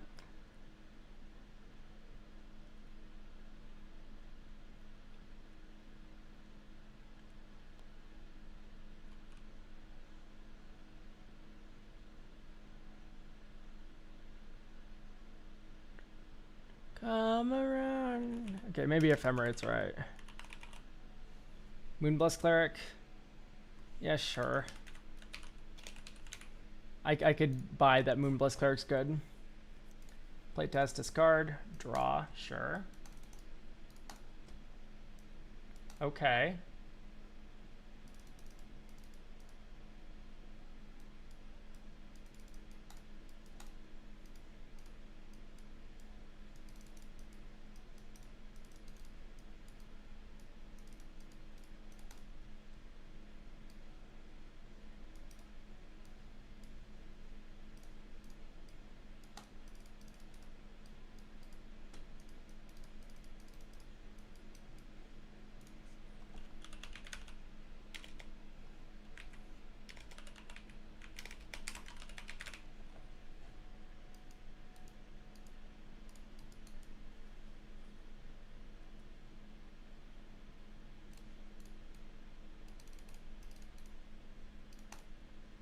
Ooh, mama.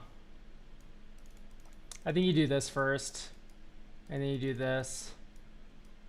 And then you draw like a couple cards off this guy. And then you go Dink, Black, discard, Champion of Wits, 1, 2, 3.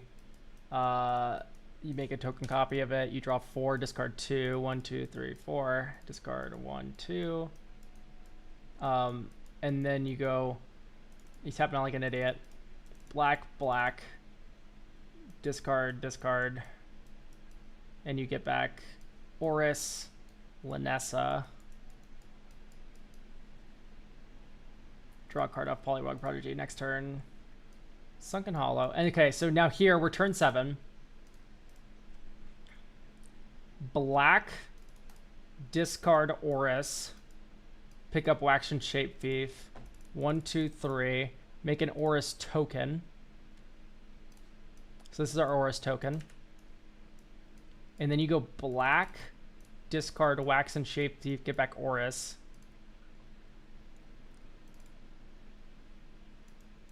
Yeah, you go black 1, Demonic Tutor 4. The stupid Monument. Monument to Endurance. And then here you discard Oris to fog someone. And then you go black, Lanessa, Oris back to hand, Oris someone again. Next turn, maybe draw a card off Polywog Prodigy, I don't know. Either way, you have this here too. Witch's Cottage don't return anything. 1, tap everything that can't produce black. So 1, 2, or that can only produce black, 2, 3. Monument. And then here you go black, discard Archfiend of Ifnir, draw a card, pick up Oris, black, discard Confessor.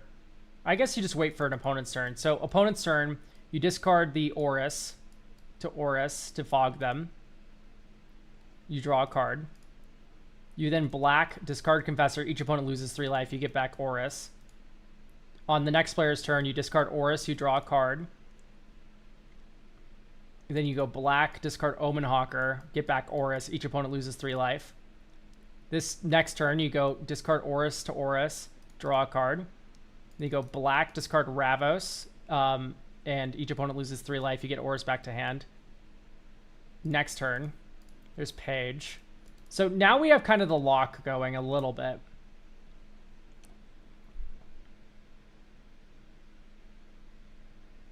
Buried Alive doesn't actually synergize, and you're discarding your reanimation targets anyway. Reanimate big value idiot like Runescarred Demon or Nezahal. I disagree. The only reason we're doing this game is because we entombed Oris.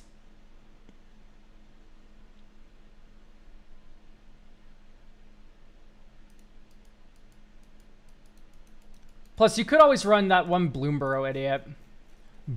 Bonebind Orator.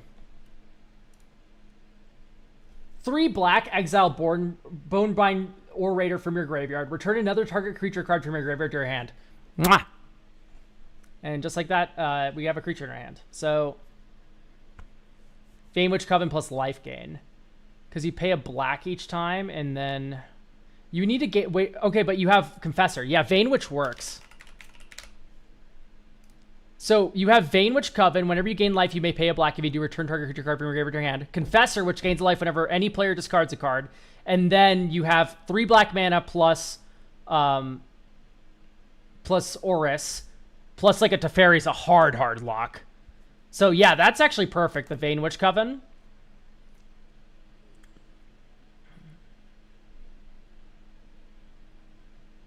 So maybe no Savins. Boromir's fine.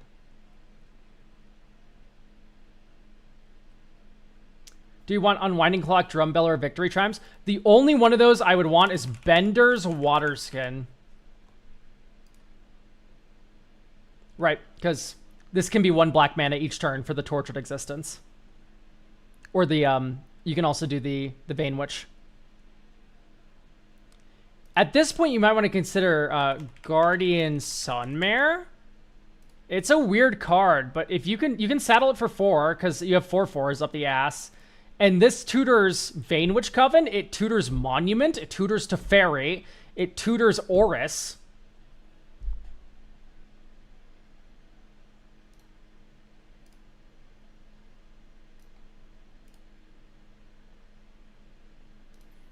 Anyway, there's a lot of ideas here now. Do we have a black creature that's discard a card, get a black? Yeah, there's, yeah, the imp, but, I don't think it's correct.